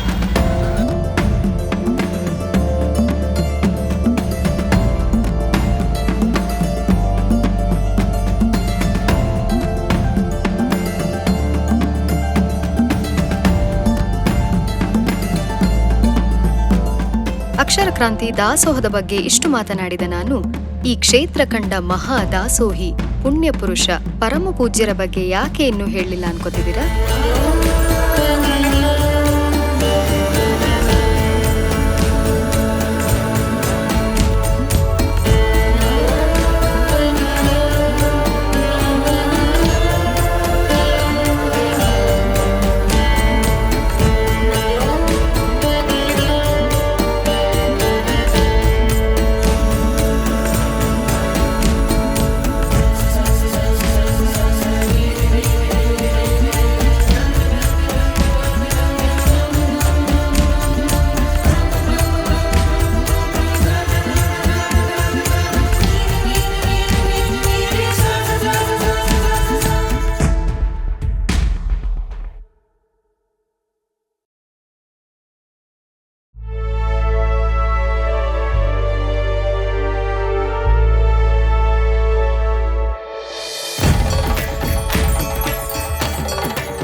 ಶ್ರೀ ಕ್ಷೇತ್ರದ ಪುಣ್ಯ ಕಾರ್ಯಗಳಾದ ಅನ್ನದಾಸೋಹ ಮತ್ತು ಅಕ್ಷರ ಕ್ರಾಂತಿಯ ಬಗ್ಗೆ ಈಗಾಗಲೇ ಮಾಹಿತಿ ಪಡೆದ ನಾವು ಶ್ರೀ ಕ್ಷೇತ್ರದ ಪವಾಡ ಪುರುಷರಾದ ಶ್ರೀ ಶ್ರೀ ಶ್ರೀ ಶಿವಕುಮಾರ ಸ್ವಾಮೀಜಿಗಳ ಬಗ್ಗೆ ತಿಳಿದುಕೊಳ್ಳಬೇಕಲ್ವಾ?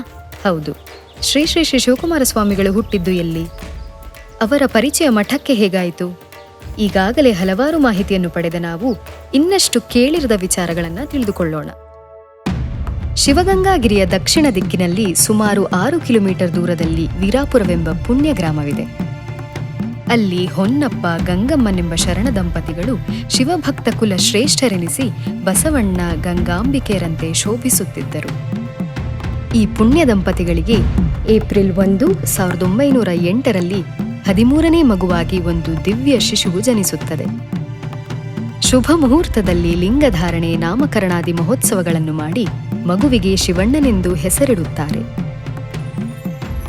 ಎಳೆಯ ವಯಸ್ಸಿನಲ್ಲಿಯೇ ಅಪಾರ ಭಕ್ತಿಯನ್ನು ಬೆಳೆಸಿಕೊಂಡಿದ್ದ ಶಿವಣ್ಣ ತನ್ನ ತಾಯಿಗೆ ವಾರಕ್ಕೊಮ್ಮೆ ಶಿವಗಂಗೆಯಲ್ಲಿರುವ ಮನೆ ದೇವತೆ ಹೊನ್ನಾಂಬೆ ಮತ್ತು ಗಂಗಾಧರೇಶ್ವರನ ದರ್ಶನ ಮಾಡಿ ಬರೋಣ ಬಾ ಅಂತ ಹಠ ಮಾಡುತ್ತಿದ್ದನಂತೆ.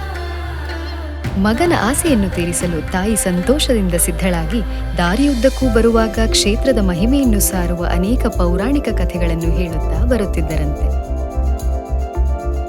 ಹೀಗೆ ತಮ್ಮ ತಂದೆ ತಾಯಿಯಿಂದಲೇ ಸಿದ್ಧಗಂಗಾ ಕ್ಷೇತ್ರದ ಬಗ್ಗೆ ಅವರಿಗೆ ಆಕರ್ಷಣೆ ಉಂಟಾಯಿತು. ಅದೆಷ್ಟೋ ಬಾರಿ ಶಿವಗಂಗೆಗೆ ಹೋಗಿ ಬೆಟ್ಟದ ಮೇಲೆ ಹತ್ತಿ ಅಲ್ಲಿಂದ ಸಿದ್ಧಗಂಗೆಯನ್ನು ಭಕ್ತಿ ಭಾವದಿಂದ ನೋಡುತ್ತಾ ನಿಂತು ಬಿಡುತ್ತಿದ್ದನಂತೆ. ಶಿವಶರಣರ ಮಹಿಮೆಯನ್ನು ಸಿದ್ಧತ್ರಯರ ಮಹಿಮೆಯನ್ನು ಶಿವಣ್ಣ ಕೇಳುತ್ತಾ ಬೆಳೆದನು. ಶಿವಣ್ಣನಿಗೆ 5 ವರ್ಷ ತುಂಬುತ್ತಿದ್ದಂತೆ ಅದೇ ಊರಿನಲ್ಲಿದ್ದ ಅಯ್ಯನವರು ಓದಿಸುವ ಕೂಲಿ ಮಠಕ್ಕೆ ಸೇರಿಸಿದರು. ಹೀಗೆ 8 ವರ್ಷದವರೆಗೆ ಕೂಲಿ ಮಠದಲ್ಲಿ ಆನಂದವಾಗಿ ವಿದ್ಯಾಭ್ಯಾಸ ಮಾಡುತ್ತಿರುವಾಗ ಒಂದು ವಿಪತ್ತು ಎದುರಾಯಿತು. ಮನಸ್ಸಿನ ಊಹೆಗೂ ನಿಲುಕದಷ್ಟು ಮಮತೆಯಿಂದ ಅಪ್ಪಿ ಆರೈಕೆ ಮಾಡಿದ ತಾಯಿ ಮರಣವನ್ನಪ್ಪಿದರು. ತೀರಾ ದುಃಖಿತನಾದ ಶಿವಣ್ಣನನ್ನು ನೋಡಿದ ತಂದೆ ಹೊನ್ನೇಗೌಡರು ಈ ಹುಡುಗನನ್ನು ಸಾಕುವ ಹೊಣೆಯನ್ನು ಯಾರಿಗೆ ವಹಿಸಲಿ ಎಂಬುದಾಗಿ ಚಿಂತಿಸತೊಡಗಿದರು. ಅತಿಯಾಗಿ ಪ್ರೀತಿಸುತ್ತಿದ್ದ ತಾಯಿ ತನ್ನನ್ನು ಅಗಲಿದಾಗ ಶಿವಣ್ಣನಿಗೆ ಕೇವಲ 8 ವರ್ಷ. ಆ ಚಿಕ್ಕ ವಯಸ್ಸಿನಲ್ಲಿಯೇ ತಾಯಿಯನ್ನು ಕಳೆದುಕೊಂಡ ಮೇಲೆ ಅವರ ಮುಂದಿನ ಜವಾಬ್ದಾರಿಯನ್ನು ಯಾರು ವಹಿಸಿಕೊಳ್ಳುತ್ತಾರೆ? ಅವರ ವಿದ್ಯಾಭ್ಯಾಸ ಹೇಗೆ ಸಾಗುತ್ತದೆ? ಹಿರಿಮಗಳಾದ ಪುಟ್ಟ ಹೊನ್ನಮ್ಮ ಅಮ್ಮನ ನೆನಪು ಬಾರದಂತೆ ತಾಯಿಯಾಗಿ ನಾನು ಸಾಕುತ್ತೇನೆ ಎಂದು ತಂದೆಯನ್ನು ಸಮಾಧಾನಪಡಿಸಿ ತನ್ನ ಪತಿಯ ಊರಾದ ನಾಗವಲ್ಲಿಗೆ ಕರೆತರುತ್ತಾರೆ. ಹೀಗೆ ಆ ಹಿರಿಯಕ್ಕ ತಮ್ಮನನ್ನು ನಾಗವಲ್ಲಿಗೆ ಕರೆತಂದು ಮಾತೃ ಮಮತೆಯಿಂದ ಸಾಕುತ್ತಾ ಅಲ್ಲಿನ ಸರ್ಕಾರಿ ಶಾಲೆಗೆ ಸೇರಿಸಿ ವಿದ್ಯಾಭ್ಯಾಸ ಕೊಡಿಸುತ್ತಾರೆ. ಅತ್ಯಂತ ಪ್ರತಿಭಾವಂತನಾಗಿದ್ದ ಶಿವಣ್ಣನು ನಾಗವಲ್ಲಿಯ ರೂರಲ್ ಆಂಗ್ಲೋ ವರ್ನಾಕ್ಯುಲರ್ ಸ್ಕೂಲ್ನಲ್ಲಿ ಅಧ್ಯಯನ ಮಾಡಿ ಮುಂದಿನ ಪ್ರೌಢ ವಿದ್ಯಾಭ್ಯಾಸಕ್ಕೆ ತುಮಕೂರಿಗೆ ಬಂದು ಸರ್ಕಾರಿ ಪ್ರೌಢಶಾಲೆಗೆ ದಾಖಲಾಗುತ್ತಾರೆ. ನಗರದಲ್ಲೊಂದು ಚಿಕ್ಕ ಕೊಠಡಿಯನ್ನು ಬಾಡಿಗೆಗೆ ಪಡೆದು ಸ್ವಯಂ ಅಡುಗೆ ಮಾಡಿ ಊಟ ಮಾಡಿಕೊಂಡು ಓದುತ್ತಿದ್ದರು. ಆ ಸಮಯದಲ್ಲಿ ಸಿದ್ಧಗಂಗೆಯಿಂದ ಇದೇ ಶಾಲೆಗೆ ಬರುತ್ತಿದ್ದ ಕೆಂಬಳುವಿನ ಕಾಳಪ್ಪ ಎಂಬುವರು ಸ್ನೇಹಿತರಾದರು. ಇವರೊಡನೆ ಮೇಲಿಂದ ಮೇಲೆ ಸಿದ್ಧಗಂಗೆಗೆ ಹೋಗಿ ಬರುತ್ತಿದ್ದರು. ಶಿವಣ್ಣ ತಮ್ಮ ತೇಜೋ ವಿಶೇಷದಿಂದ ಸಿದ್ಧಗಂಗೆಯ ಅಂದಿನ ಉತ್ತರಾಧಿಕಾರಿಯಾಗಿದ್ದ ಶ್ರೀ ಮರುಳಾರಾಧ್ಯರ ಪ್ರೀತಿಗೆ ಪಾತ್ರರಾದರು. ಹೀಗೆ ಕೆಲವು ದಿನಗಳನ್ನು ತುಮಕೂರಿನಲ್ಲಿ ಕಳೆದರು. ಶಿವಣ್ಣನು ಅನೇಕ ಬಾರಿ ಕಾಳಪ್ಪನ ಜೊತೆಯಲ್ಲಿ ಸಿದ್ಧಗಂಗೆಗೆ ಬಂದಿದ್ದರೂ ಕೂಡ ಭಯದಿಂದಾಗಿ ಉದ್ದಾನ ಸ್ವಾಮಿಗಳ ಹತ್ತಿರ ಸುಳಿದಿರಲಿಲ್ಲ. ಆದರೆ ಅನಿವಾರ್ಯವಾಗಿ ಅವರ ಬಳಿ ಹೋಗಲೇಬೇಕಾದ ಪರಿಸ್ಥಿತಿ ಬಂತು. ತುಮಕೂರಿನಲ್ಲಿ ಓದುವ ಕಾಲದ ಕೊನೆಯಲ್ಲಿ ಪ್ಲೇಗ್ ಎಂಬ ಮಹಾಮಾರಿ ರೋಗ ಹಬ್ಬಿತು. ಹಾಗಾಗಿ ತುಮಕೂರು ಬಿಡಲೇಬೇಕಾಗಿ ಬಂತು. ಕೊನೆಗೆ ಪಕ್ಕದ ಶೆಟ್ಟಿಹಳ್ಳಿಯಲ್ಲಿ ಕೊಠಡಿಯನ್ನು ಬಾಡಿಗೆಗೆ ಮಾಡಿಕೊಂಡು ಓದನ್ನು ಮುಂದುವರಿಸಿದರು. ಆದರೆ ಎಂಟ್ರೆನ್ಸ್ ಪರೀಕ್ಷೆಯ ಕಾಲವಾದ್ದರಿಂದ ಸ್ವಯಂ ಪಾಕ ಮಾಡಿಕೊಂಡು ಓದಲು ಕಷ್ಟವಾಗುತ್ತಿತ್ತು. ಹಾಗಾಗಿ ಸಿದ್ಧಗಂಗೆಯಲ್ಲಿ ಆಶ್ರಯ ಪಡೆಯಲು ಬಯಸಿ ಶ್ರೀ ಉದ್ದಾನ ಸ್ವಾಮಿಗಳನ್ನು ಬೇಡಿದರು. ಆದರೆ ಉದ್ದಾನ ಶ್ರೀಗಳು ಆರ್ಥಿಕ ಮುಗ್ಗಟ್ಟಿನ ಪರಿಸ್ಥಿತಿಯಿಂದಾಗಿ ನಿರಾಕರಿಸಿಬಿಟ್ಟರು. ಸ್ನೇಹಿತ ಕಾಳಪ್ಪನಿಂದಾಗಲಿ ಶ್ರೀ ಮರುಳಾರಾಧ್ಯರಿಂದಾಗಲಿ ಆಶ್ರಯ ಕೊಡಿಸಲು ಸಾಧ್ಯವಾಗಲಿಲ್ಲ. ಒಂದು ಕಡೆ ಪ್ಲೇಗ್ ಎಂಬ ಮಹಾಮಾರಿ, ಇನ್ನೊಂದು ಕಡೆ ಎಂಟ್ರೆನ್ಸ್ ಪರೀಕ್ಷೆಯ ಸಮಯ. ಆಶ್ರಯದ ಸವಾಲು ಎದುರಾದಾಗ ಶಿವಣ್ಣನಿಗೆ ಮುಂದೆ ಯಾವ ರೀತಿಯ ಸಹಾಯ ದೊರಕಬಹುದು? ಶಿವಣ್ಣನು ಓಡಿ ಬಂದು ಭಯಭಕ್ತಿಯಿಂದ ಉದ್ದಾನ ಶಿವಯೋಗಿಯ ಪಾದಗಳನ್ನು ನಮಸ್ಕರಿಸುತ್ತಾರೆ. ಆಗ ಉದ್ದಾನ ಶಿವಯೋಗಿಗಳು ಶಿವಣ್ಣನನ್ನು ತಲೆ ಹಿಡಿದೆತ್ತಿ, ನಿನ್ನದು ಯಾವೂರು, ಯಾರ ಮಗ ಮುಂತಾಗಿ ಕೇಳಿದರು. ಆಗ ಶಿವಣ್ಣನು ಆನಂದ ಹಾಗೂ ಸಂಭ್ರಮದಿಂದ ತಮ್ಮ ವಿಚಾರವನ್ನು ನಿವೇದಿಸಿಕೊಂಡರು. ಕೊನೆಗೆ ಉದ್ದಾನ ಶ್ರೀಗಳು 3-4 ತಿಂಗಳುಗಳು ಮಾತ್ರ ಮಠದಲ್ಲಿರಲು ಅನುಮತಿ ನೀಡಿದರು. ಶಿವಣ್ಣನ ಮನವು ಮಠದಲ್ಲಿ ಗಾಢವಾಗಿ ಬೆಸೆಯಿತು. ಎಲ್ಲರ ಪ್ರೀತಿಗೆ ಪಾತ್ರರಾದರು. ಹೀಗೆ ಶ್ರೀ ಸಿದ್ಧಗಂಗಾ ಮಠದಲ್ಲಿದ್ದುಕೊಂಡು ಎಂಟ್ರೆನ್ಸ್ ಪರೀಕ್ಷೆ ಪಾಸು ಮಾಡಿ ಮುಂದಿನ ಪದವಿ ವಿದ್ಯಾಭ್ಯಾಸಕ್ಕಾಗಿ ಬೆಂಗಳೂರಿಗೆ ಹೊರಡಲು ಸಿದ್ಧರಾದರು. ಆಗ ಉದ್ದಾನ ಶ್ರೀಗಳು ಬುದ್ಧಿಮಾತು ಹೇಳಿ ಆಶೀರ್ವದಿಸಿ ಕಳುಹಿಸಿಕೊಟ್ಟರು. ಶಿವಣ್ಣನವರು 1927ರಲ್ಲಿ ಮೆಟ್ರಿಕ್ಯುಲೇಷನ್ ಪಾಸು ಮಾಡಿ BA ಅಧ್ಯಯನಕ್ಕಾಗಿ ಸೆಂಟ್ರಲ್ ಕಾಲೇಜಿಗೆ ದಾಖಲಾಗಿ ಗುಬ್ಬಿತೋಟದಪ್ಪ ವಿದ್ಯಾರ್ಥಿ ನಿಲಯದಲ್ಲಿ ಆಶ್ರಯ ಪಡೆದು ವಿದ್ಯಾಭ್ಯಾಸ ಮಾಡುತ್ತಿರುತ್ತಾರೆ. ಕೊನೆಯ ವರ್ಷ BA ಪದವಿಯನ್ನು ಓದುತ್ತಿರುವಾಗ ಶಿವಣ್ಣನವರಿಗೆ ಮಠದಿಂದ ಕರ್ಣ ಕಠೋರವಾದ ಸುದ್ದಿಯೊಂದು ಬರುತ್ತದೆ.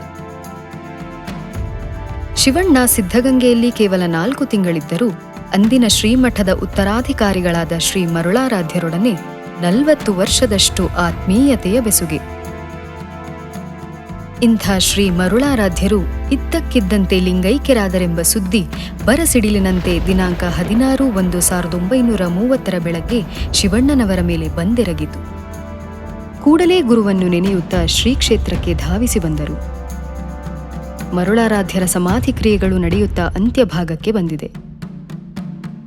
ಆಗ ಉದ್ದಾನ ಶ್ರೀಗಳು ಶಿವಣ್ಣನವರ ಹತ್ತಿರ ಬಂದವರೇ, ಇವನಿವನೇ ಸಿದ್ಧಲಿಂಗನ ಕಂದ, ಇತ್ತ ಬಾ ಎಂದು ಕರೆದು ಹಿಂದೂ ಮುಂದೂ ನೋಡದೆ ಮಂಡೆಯ ಮೇಲೆ ತಮ್ಮ ಶಿವಹಸ್ತವನ್ನಿಟ್ಟು ಗುರುಪುತ್ರನಾಗೆಂದು ಆದೇಶ ನೀಡಿದರು.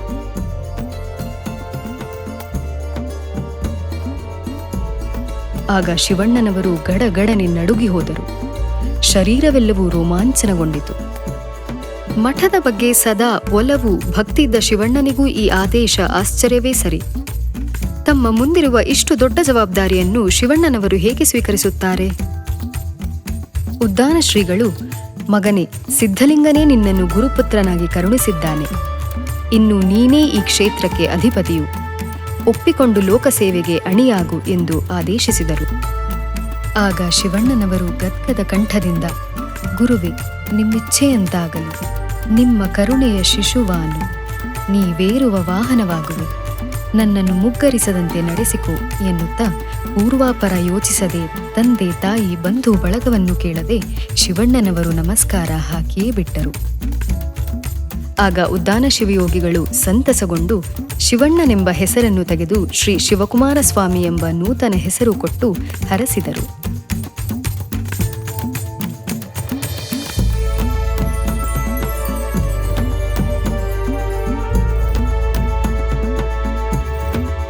ಶಿವಣ್ಣನವರು 3-4 ದಿನಗಳು ಮಾತ್ರ ಮಠದಲ್ಲಿದ್ದು ನಂತರ ಕೇವಲ 3-4 ತಿಂಗಳು ಬಾಕಿ ಇದ್ದ ಅಂತಿಮ BA ಪದವಿಯನ್ನು ಪೂರೈಸಲು ಶ್ರೀ ಶಿವಕುಮಾರ ಸ್ವಾಮಿಯಾಗಿ ಬೆಂಗಳೂರಿಗೆ ನಡೆದರು.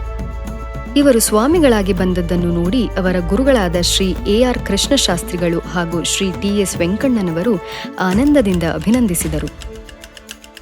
ಇತ್ತ ತಮ್ಮ ಮಗ ಉತ್ತರಾಧಿಕಾರಿಯಾದ ಸುದ್ದಿ ತಿಳಿಯುತ್ತಲೇ ತಂದೆಯಾದ ಹೊನ್ನೇಗೌಡರು ಬೇಸರಗೊಂಡು ಏನಾದರೂ ಉಪಾಯ ಮಾಡಿ ತಿದ್ದಿ ತಿಳಿ ಹೇಳಿ ಮನವೊಲಿಸಿ ಮಗನನ್ನು ಮಠದಿಂದ ಕರೆತರಬೇಕೆಂಬ ಆಸೆಯಿಂದ ಶ್ರೀ ಶಿವಕುಮಾರ ಸ್ವಾಮಿಗಳ ಬಳಿ ಅವರಿದ್ದ ತೋಟದಪ್ಪ ವಿದ್ಯಾರ್ಥಿ ನಿಲಯಕ್ಕೆ ಬರುತ್ತಾರೆ. ಆಗ ಶ್ರೀಗಳು ಅದನ್ನು ನಿರಾಕರಿಸಿ ಈ ನಿರ್ಧಾರವನ್ನು ಬದಲಿಸಲು ಯಾವ ಶಕ್ತಿಯಿಂದಲೂ ಸಾಧ್ಯವಿಲ್ಲ, ಬರೀ ಮಾತೇಕೆ, ನನ್ನ ದಾರಿ ನನ್ನದು, ನಿಮ್ಮ ದಾರಿ ನಿಮ್ಮದು ಎಂಬುದಾಗಿ ಹೇಳಿಯೇ ಬಿಡುತ್ತಾರೆ. ಗುರು ಉದ್ದಾನೇಶ್ವರರು 3/3/1930 ಶುಭ ದಿನದಂದು ಶುಭ ಮುಹೂರ್ತದಲ್ಲಿ ಶಿವಣ್ಣನಿಗೆ ವಿದ್ಯುಕ್ತವಾದ ಜಂಗಮ ದೀಕ್ಷೆ ಕೊಟ್ಟು ಶ್ರೀ ಶಿವಕುಮಾರ ಸ್ವಾಮಿ ಎಂಬುದಾಗಿ ನೂತನ ಅಭಿದೆ ಇಟ್ಟರು. ಲೋಕವನ್ನು ಸಂಗ್ರಹ ಮಾಡಲು ಅಖಂಡವಾದ ಬ್ರಹ್ಮಚರ್ಯೆ, ಅಖಂಡವಾದ ಲಿಂಗ ತಪಸ್ಸು, ಕಾಯಕನಿಷ್ಠೆ ಇವುಗಳನ್ನು ಸಾಧಿಸಬೇಕು ಎಂದು ಎಚ್ಚರಿಸಿದರು. ಈ ಮಠ ಲೋಕದಲ್ಲಿ ಮಹಾ ದಾಸೋಹ ಮಠ ಎಂಬ ಕೀರ್ತಿಗೆ ಭಾಜನವಾಗಿದೆ. ಇದಕ್ಕೆ ಕಿಂಚಿತ್ತೂ ಭಂಗ ಬಾರದಂತೆ ಮುನ್ನಡೆಸುವಂತೆ ಉದ್ದಾನೇಶ್ವರರು ಶ್ರೀ ಶಿವಕುಮಾರ ಸ್ವಾಮಿಗಳಿಗೆ ಉಪದೇಶಿಸಿದರು. ಶ್ರೀ ಶ್ರೀ ಶ್ರೀ ಶಿವಕುಮಾರ ಸ್ವಾಮಿಗಳು ದಾಸೋಹ ಪಥದಲ್ಲಿ ಮುನ್ನಡೆದು ಹಲವು ಯೋಜನೆಗಳನ್ನು ರೂಪಿಸಿದರು ಹಾಗೂ ಆ ಯೋಜನೆಗಳು ಮರುಕ್ಷಣವೇ ಕಾರ್ಯರೂಪಕ್ಕೆ ಬಂದವು. ದಾಸೋಹಕ್ಕೆ ಬೇಕಾದ ಪಡಿಪದಾರ್ಥಗಳು ತಾವಾಗಿ ಓಡೋಡಿ ಬರಲಾರಂಭಿಸಿದವು. ದಾಸೋಹಕ್ಕಾಗಿ ಭಿಕ್ಷಾಟನೆ ಮಾಡುವುದು ಶ್ರೀಮಠದ ಪವಿತ್ರ ಕಾಯಕ. ಶ್ರೀ ಶ್ರೀ ಶ್ರೀ ಶಿವಕುಮಾರ ಸ್ವಾಮಿಗಳು ಕೂಡ ಗ್ರಾಮ ಗ್ರಾಮಗಳಲ್ಲಿ ಭಿಕ್ಷಾಟನೆಯನ್ನು ಮಾಡುತ್ತಿದ್ದರು. ಹೀಗೆ ಜೋಳಿಗೆಯ ಬಲವೇ ಶ್ರೀಮಠದ ದಾಸೋಹದ ಸಾಧನೆಯಾಯಿತು. ಶಿವನು ಪರೀಕ್ಷೆ ಮಾಡಿದ್ದು ಒಂದಲ್ಲ ಎರಡಲ್ಲ. ಒಮ್ಮೆ ದಾಸೋಹದ ಪಡಿಪದಾರ್ಥಗಳಿಗೆ ಕೊರತೆ ಬೀಳುವುದು, ಕೆಲವೊಮ್ಮೆ ಸೌದೆಯ ಅಭಾವ, ಇನ್ನೊಮ್ಮೆ ಅಡುಗೆ ಮಾಡುವವರೇ ಸಿಗದ ಹಾಗೆ ಆಗುವುದು. ಆದರೆ ಶ್ರೀಗಳು ಈ ಯಾವ ತೊಂದರೆಗಳಿಗೂ ಹೆದರದೆ ತಾವೇ ಪಡಿಪದಾರ್ಥಗಳನ್ನು ತಂದು ಅಡುಗೆ ಮಾಡಿ ಉಣಬಡಿಸಿ ಪ್ರತಿನಿತ್ಯವೂ ಕುಂದು ಬಾರದಂತೆ ದಾಸೋಹವನ್ನು ಕೈಗೊಂಡರು. ಅದರಂತೆ ಬರಬರುತ್ತಾ ದಿನನಿತ್ಯ ಸಾವಿರಾರು ಮಂದಿಗೆ ಉಣಬಡಿಸುವ ಜೊತೆಗೆ ಜಾತ್ರಾದಿ ವಿಶೇಷ ಸಂದರ್ಭಗಳಲ್ಲಿ ನಿತ್ಯ ಲಕ್ಷ ಲಕ್ಷ ಜನರಿಗೆ ನೀಡುವ ಮಹಾ ದಾಸೋಹ ಪುರುಷರಾಗಿ ಬೆಳೆದರು. ಶಿವಣ್ಣನವರು ಶ್ರೀ ಶ್ರೀ ಶ್ರೀ ಶಿವಕುಮಾರ ಸ್ವಾಮಿಗಳಾದ ಮೇಲೆ ಮಠದ ಮೂಲಕ ಮಾಡಿದ ಸೇವೆಗಳು, ಪುಣ್ಯ ಕಾರ್ಯಗಳು ನಿಜಕ್ಕೂ ವಿಶೇಷ ಹಾಗೂ ಗಮನಾರ್ಹ.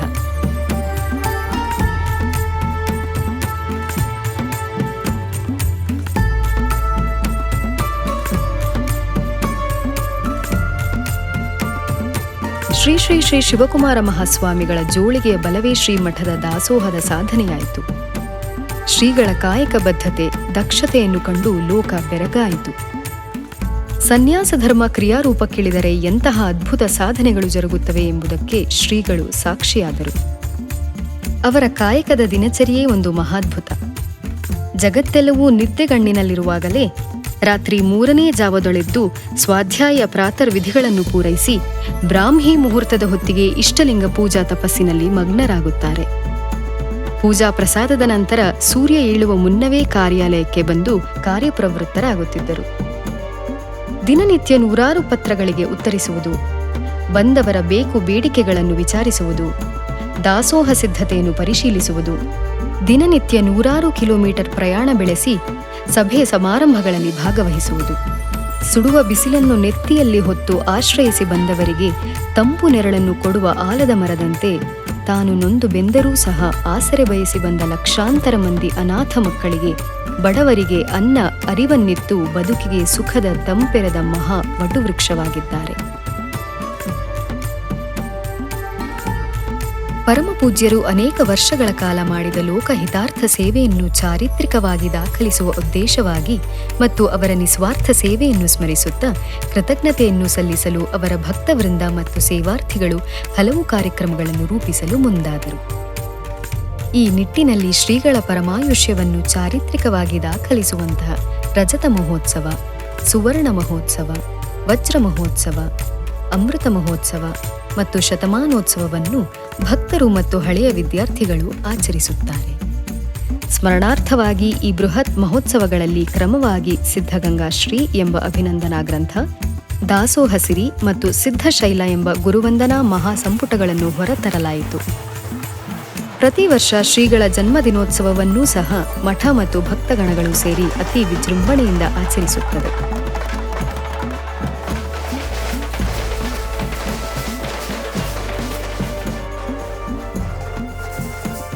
ಶ್ರೀಗಳು ಲಿಂಗೈಕ್ಯರಾದ ದಿನವನ್ನು ದಾಸೋಹ ದಿನವೆಂದು ಕರ್ನಾಟಕ ಸರ್ಕಾರ ಘೋಷಿಸಿದೆ.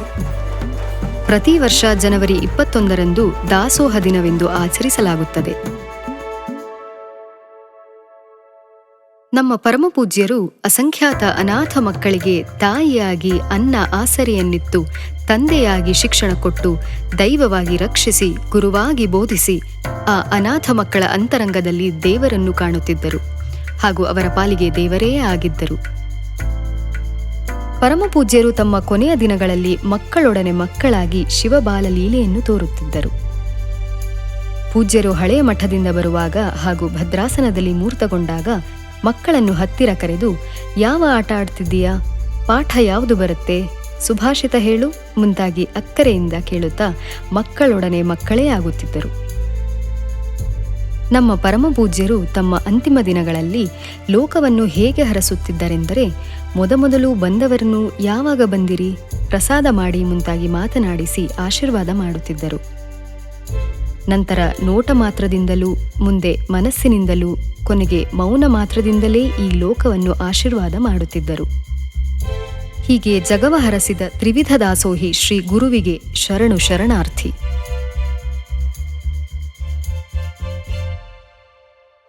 ದಿನಾಂಕ 21/1/2019 ಶುಭ ಹುಣ್ಣಿಮೆಯ ಸೋಮವಾರದ ದಿನ ಸುಮಾರು ಬೆಳಗ್ಗೆ 11:44 ಸಮಯದಲ್ಲಿ ಶ್ರೀ ಶ್ರೀ ಶ್ರೀ ಶಿವಕುಮಾರ ಮಹಾಸ್ವಾಮಿಗಳು ಲಿಂಗೈಕ್ಯರಾದರು.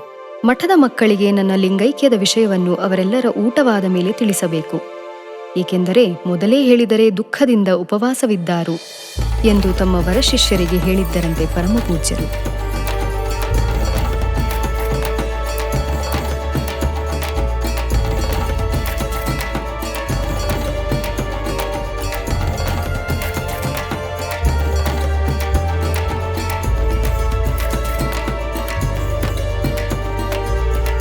ಮಾತೃಸ್ವರೂಪಿ ಗುರುದೇವ ಶ್ರೀ ಶ್ರೀ ಶ್ರೀ ಶಿವಕುಮಾರ ಸ್ವಾಮಿಗಳು ಈ ಜನ್ಮದ ಅಷ್ಟೂ ಕರ್ತವ್ಯವನ್ನು ಪೂರೈಸಿ ಮಹಾಲಿಂಗದಲ್ಲಿ ಲೀನವಾಗಿ ಅಸಂಖ್ಯಾತ ಮಕ್ಕಳನ್ನು, ಭಕ್ತ ಸಮೂಹವನ್ನು ಅನಾಥರಾಗಿ ಬಿಟ್ಟು ಹೋದರು.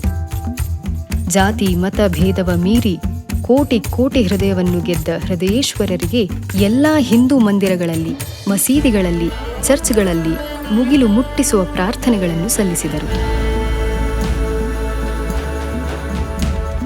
ದಾಸೋಹವೆಂದರೆ ಕೇವಲ ಹಸಿವನ್ನು ನೀಗಿಸುವುದಷ್ಟೇ ಅಲ್ಲ, ಅದರ ಮೂಲಕ ಸಾಕಷ್ಟು ಉದ್ಯೋಗಾವಕಾಶಗಳನ್ನು ಹುಟ್ಟುಹಾಕಿ ದುಡಿದು ತಿನ್ನುವ ಸ್ವಾಭಿಮಾನವನ್ನೂ ಸಹ ಅವರು ಸೃಷ್ಟಿಸಿದರು.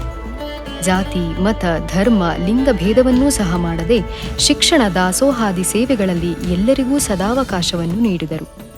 ನಾನು ಸಿದ್ಧಗಂಗಾ ಮಠಕ್ಕೆ 5ನೇ ತರಗತಿಗೆ ಬಂದಿದ್ದು ನನಗೆ ಇಲ್ಲಿ ತುಂಬ ಅನುಕೂಲ ದೊರಕಿದೆ. ಈಗ ಸೆಕೆಂಡ್ PU ಓದುತ್ತಿದ್ದೇನೆ. ನನಗೆ ಈ ಮಠದಲ್ಲಿ ಇರುವುದಕ್ಕೆ ಬಹಳ ಇಷ್ಟ. ಮಠದಲ್ಲಿ ಬಹಳಷ್ಟು ಕಲಿತಿದ್ದೇನೆ. ಶಿವಕುಮಾರ ಸ್ವಾಮೀಜಿಗಳಿಂದ ಅವರ ತತ್ವಗಳು ಮತ್ತು ಅವರು ಅನುಸರಿಸಿದ ಕಾಯಕ ಕೆಲಸಗಳನ್ನು ನಾನು ತುಂಬ ಕಲಿತಿದ್ದೇನೆ. ಇಲ್ಲಿ ಬಡ ಮಕ್ಕಳಿಗೆ ಇರುವುದಕ್ಕೆ ತುಂಬ ಅನುಕೂಲವಾಗುತ್ತದೆ. ಸ್ತ್ರೀ ಸಾಕ್ಷರತೆಗೆ ಒತ್ತು ನೀಡುವುದರ ಜೊತೆಗೆ ಶ್ರೀ ಸಿದ್ಧಗಂಗಾ ಶಿಕ್ಷಣ ಸಂಸ್ಥೆಗಳು ನಮ್ಮ ರಾಜ್ಯ ಮತ್ತು ದೇಶದ ಸಾಕ್ಷರತಾ ಪ್ರಮಾಣಕ್ಕೆ ಪ್ರತ್ಯಕ್ಷವಾಗಿ ಕೊಡುಗೆ ನೀಡಿದೆ. ಶ್ರೀ ಶ್ರೀ ಶ್ರೀ ಶಿವಕುಮಾರ ಸ್ವಾಮಿಗಳು ಕನ್ನಡ ಕಲಿಕೆಯತ್ತ ಸಾಕಷ್ಟು ಒಲವು ಮೂಡಿಸುತ್ತಾ ಸಾಹಿತ್ಯಾಸಕ್ತ ಲೋಕವನ್ನು ಹುಟ್ಟುಹಾಕಿದರು. ಪರಿಸರದ ಬಗ್ಗೆ ಅಪಾರ ಕಾಳಜಿಯುಳ್ಳವರಾಗಿದ್ದ ಶ್ರೀಗಳು ಅನೇಕ ಮರಗಳನ್ನು ಬೆಳೆಸಿ ಇತರರಿಗೂ ಪರಿಸರ ಸಂರಕ್ಷಣೆಯತ್ತ ಉತ್ತೇಜನ ನೀಡುತ್ತಿದ್ದರು. ಸ್ವಾರ್ಥ ಮತ್ತು ಅಸೂಯೆಗಳಿಂದ ಒಬ್ಬರನ್ನೊಬ್ಬರು ಮಸಿಯುವ ಸಮಾಜದಲ್ಲಿ ನಿಸ್ವಾರ್ಥತೆ ಮತ್ತು ಸೇವೆಯೆಂದರೇನು ಅನ್ನೋದನ್ನು ತೋರಿಸಿಕೊಟ್ಟವರು. ಶಿಕ್ಷಣದ ಮಹತ್ವವನ್ನು ಕಷ್ಟಪಟ್ಟು ಪಡೆದವನೇ ಬಲ್ಲ. ಆಗಿನ ಕಾಲದಲ್ಲಿಯೇ ಉನ್ನತ ಪದವಿಯನ್ನು ಪಡೆದು ಇತರರಿಗೂ ನೆರವಾಗಬೇಕೆಂಬ ಅವರ ನಿಲುವನ್ನು ನಾವೆಲ್ಲರೂ ಮೆಚ್ಚಲೇಬೇಕು. ಸ್ವಾಮೀಜಿ ಬೆಳಗ್ಗೆ 6 to 7 ನಮಗೆ ಇಂಗ್ಲೀಷ್ ಪಾಠ ಹೇಳ್ಕೊಡೋರು. ಒಂದು ದಿವಸ ಆಲ್ಟರ್ನೇಟ್ ಡೇ ಬಂದರೆ ಸಂಸ್ಕೃತ ಪಾಠನೂ ಹೇಳ್ಕೊಡೋದು. ನೀವೇನು ಕಲ್ತಿದ್ದೀರೋ ಏನು ಕಲ್ತಿಲ್ವೋ ಇಲ್ಲಿ ಸ್ಪೆಲ್ಲಿಂಗ್ ಕಟ್ ಮಾಡಬೇಕು, ಸ್ಪೆಲ್ಲಿಂಗ್ ತಪ್ಪಿದರೆ ಏಟು ಬೀಳುತ್ತೆ ಏನೋ ಅಂತ ಹೇಳಿ ಒಂದು ದಿವಸ ಸಂಸ್ಕೃತ, ಒಂದು ದಿವಸ ಇಂಗ್ಲೀಷು. ಇನ್ನೇನು ಅದಕ್ಕಿಂತ ಒಳ್ಳೆ ಟ್ಯೂಷನ್ ಮಾಸ್ಟರ್ ನಿಮ್ಗೆ ಯಾರು ಸಿಕ್ಕಿದ್ರು? ಅವರು ಅಷ್ಟೇ. ಸ್ವಾಮೀಜಿನೂ ಕೂಡ ಈ ವಾಂಟೆಡ್ ಟು ಲರ್ನ್ ಪರ್ಷಿಯನ್. ಅಲ್ಲೊಬ್ಬರು ಉರ್ದು ಟೀಚರ್ ಇದ್ದರು. ಅವರು ಸ್ವಾಮೀಜಿಗೆ ಬಿಡುವಾದಾಗ ಅವ್ರಿಗೆ ಹೇಳಿ ಕಳಿಸೋರು. ಅವ್ರು ಬಂದು ಇವ್ರಿಗೆ ಪರ್ಷಿಯನ್ ಲ್ಯಾಂಗ್ವೇಜ್ ಹೇಳ್ಕೊಡೋರು. ಸೊ ಹೊಸ್ದಾಗಿ ಕಲಿಬೇಕು. ಸಂಸ್ಕೃತ ಕಲ್ತಿದ್ದು ಕೂಡ ಅವರು ಸಿದ್ಧಗಂಗೆಗೆ ಸೇರಿದ ಮೇಲೆ ಮಾತ್ರ. ಶ್ರೀ ಶ್ರೀ ಶ್ರೀ ಶಿವಕುಮಾರ ಸ್ವಾಮಿಗಳು ಈಗಿನ ಯುವ ಪೀಳಿಗೆಗೂ ಸಹ ಆದರ್ಶವಾಗುತ್ತಾರೆ. ಯುವ ಜನತೆ ನಮ್ಮ ದೇಶದ ದೊಡ್ಡ ಶಕ್ತಿ, ಸಂಪತ್ತು, ಬೆನ್ನೆಲುಬು. ಅದರಲ್ಲಿಯೂ ನಮ್ಮ ಭಾರತದ ಯುವಶಕ್ತಿ ಯಾವ ದೇಶದಲ್ಲೂ ಇಲ್ಲ. 70% ಯುವಶಕ್ತಿ ನಮ್ಮ ದೇಶದಲ್ಲಿದೆ ಅಂತೇಳಿ ಎಲ್ಲರೂ ಗುರುತಿಸ್ತಾ ಇದ್ದಾರೆ. ಇವತ್ತು ಯುವಕರು ಜಾಗೃತರಾಗಬೇಕು. ಯುವಶಕ್ತಿ ಉತ್ತಮವಾದಂಥ ಕಡೆಗೆ ನಡೆಗಡೆ ಆಗಬೇಕು. ಅವರಿಗೆ ಶಿಕ್ಷಣ, ಸಂಸ್ಕಾರ ಎರಡೂ ಬೇಕಾಗಿರುವಂಥದ್ದು. ಅವರಿಗೆ ತಂದೆ ತಾಯಿಗಳ ಮಾರ್ಗದರ್ಶನವೂ ಬೇಕಾಗಿರುವಂಥದ್ದು. ಅವರ ಆದರ್ಶ ಇಟ್ಕೊಂಡು ಮಕ್ಕಳು ಇವತ್ತು ಉತ್ತಮವಾದಂಥ ಗುಣಗಳನ್ನು ಮೈಗೂಡಿಸ್ಕೊಂಡು, ರಾಷ್ಟ್ರಭಕ್ತಿಯನ್ನು ಮೈಗೂಡಿಸ್ಕೊಂಡು, ತಮ್ಮ ಸೇವೆಯನ್ನು ರಾಷ್ಟ್ರಕ್ಕಾಗಿ ಅರ್ಪಣೆ ಮಾಡುವಂಥ ಮನೋಭಾವವನ್ನು ಇಟ್ಕೊಳ್ಬೇಕು.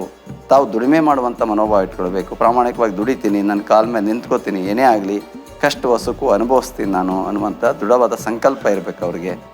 ಮತ್ತು ಅವರಿಗೆ ಸರ್ಕಾರಿ ನೌಕರವೇ ಸಿಗ್ತದೆ ಅಂತ ಇಲ್ಲ, ಸ್ವಾವಲಂಬಿಯಾಗಿ ಮಾಡ್ತೇನೆ, ಸ್ವತಂತ್ರವಾಗಿ ಏನಾದರೂ ಮಾಡ್ತೇನೆ ನಾನು ಅನ್ನುವಂಥ ಆತ್ಮವಿಶ್ವಾಸ ಇಟ್ಕೋಬೇಕು. ಅದರಿಂದ ಯುವಶಕ್ತಿ ಆ ರೀತಿಯಲ್ಲಿ ಜಾಗೃತವಾಗಬೇಕೀಗ. ಇರುವಷ್ಟರಲ್ಲಿ ಇನ್ನೊಬ್ಬರಿಗೂ ಹಂಚಿ ಉಣಬಡಿಸುವ ಅವರ ಮಾತೃವಾತ್ಸಲ್ಯ ಭಾವವೂ ಸಹ ನಮಗೆ ಪ್ರೇರಣೆಯಾಗಬೇಕು. ಭೌಗೋಳಿಕವಾಗಿ ಶ್ರೀ ಸಿದ್ಧಗಂಗಾ ಮಠ ಮತ್ತು ಶ್ರೀ ಶ್ರೀ ಶ್ರೀ ಶಿವಕುಮಾರ ಸ್ವಾಮಿಗಳು ಕರ್ನಾಟಕದ ಕ್ಯಾತ್ಸಂದ್ರದಲ್ಲಿದ್ದರೂ ಸಹ ಭಾವನಾತ್ಮಕವಾಗಿ ಇಡೀ ಪ್ರಪಂಚವನ್ನೇ ಆವರಿಸಿದ್ದಾರೆ. ಒಂದು ವೇಳೆ ಅವತ್ತು ಸಿದ್ಧಗಂಗಾ ಕ್ಷೇತ್ರದ ಅವಕಾಶ ನನಗೆ ಸಿಕ್ಕದೆ ಹೋಗಿದ್ದರೆ, ಪರಮಪೂಜ್ಯ ಶ್ರೀ ಶ್ರೀ ಶಿವಕುಮಾರ ಮಹಾಸ್ವಾಮೀಜಿಯವರ ಅಂಥ ದಿವ್ಯ ಕಟಾಕ್ಷ ಪೂರ್ವಜನ್ಮದ ಪುಣ್ಯದಿಂದ ನನ್ನ ಮೇಲೆ ಬೀಳದೇ ಹೋಗಿದ್ದರೆ ನಾನು ಏನಾಗ್ತಿದ್ದೆ ಇವತ್ತು ಅನ್ನೋದು ಊಹಿಸೋಕ್ಕೂ ಸಾಧ್ಯವಿಲ್ಲ. ಇದು ಕೇವಲ ನನ್ನೊಬ್ಬನ ಕಥಾನಕವಲ್ಲ, ನನ್ನಂತಹ ಲಕ್ಷಾಂತರ ಮಂದಿ ಹಳೆಯ ವಿದ್ಯಾರ್ಥಿಗಳ ದಿವ್ಯ ಕಥಾನಕ ಇದು. ಈಗ ನೀವೇ ಹೇಳಿ, ಇವರನ್ನು ಪವಾಡ ಪುರುಷರೆಂದು ಕರೆಯಲೇಬೇಕಲ್ವಾ?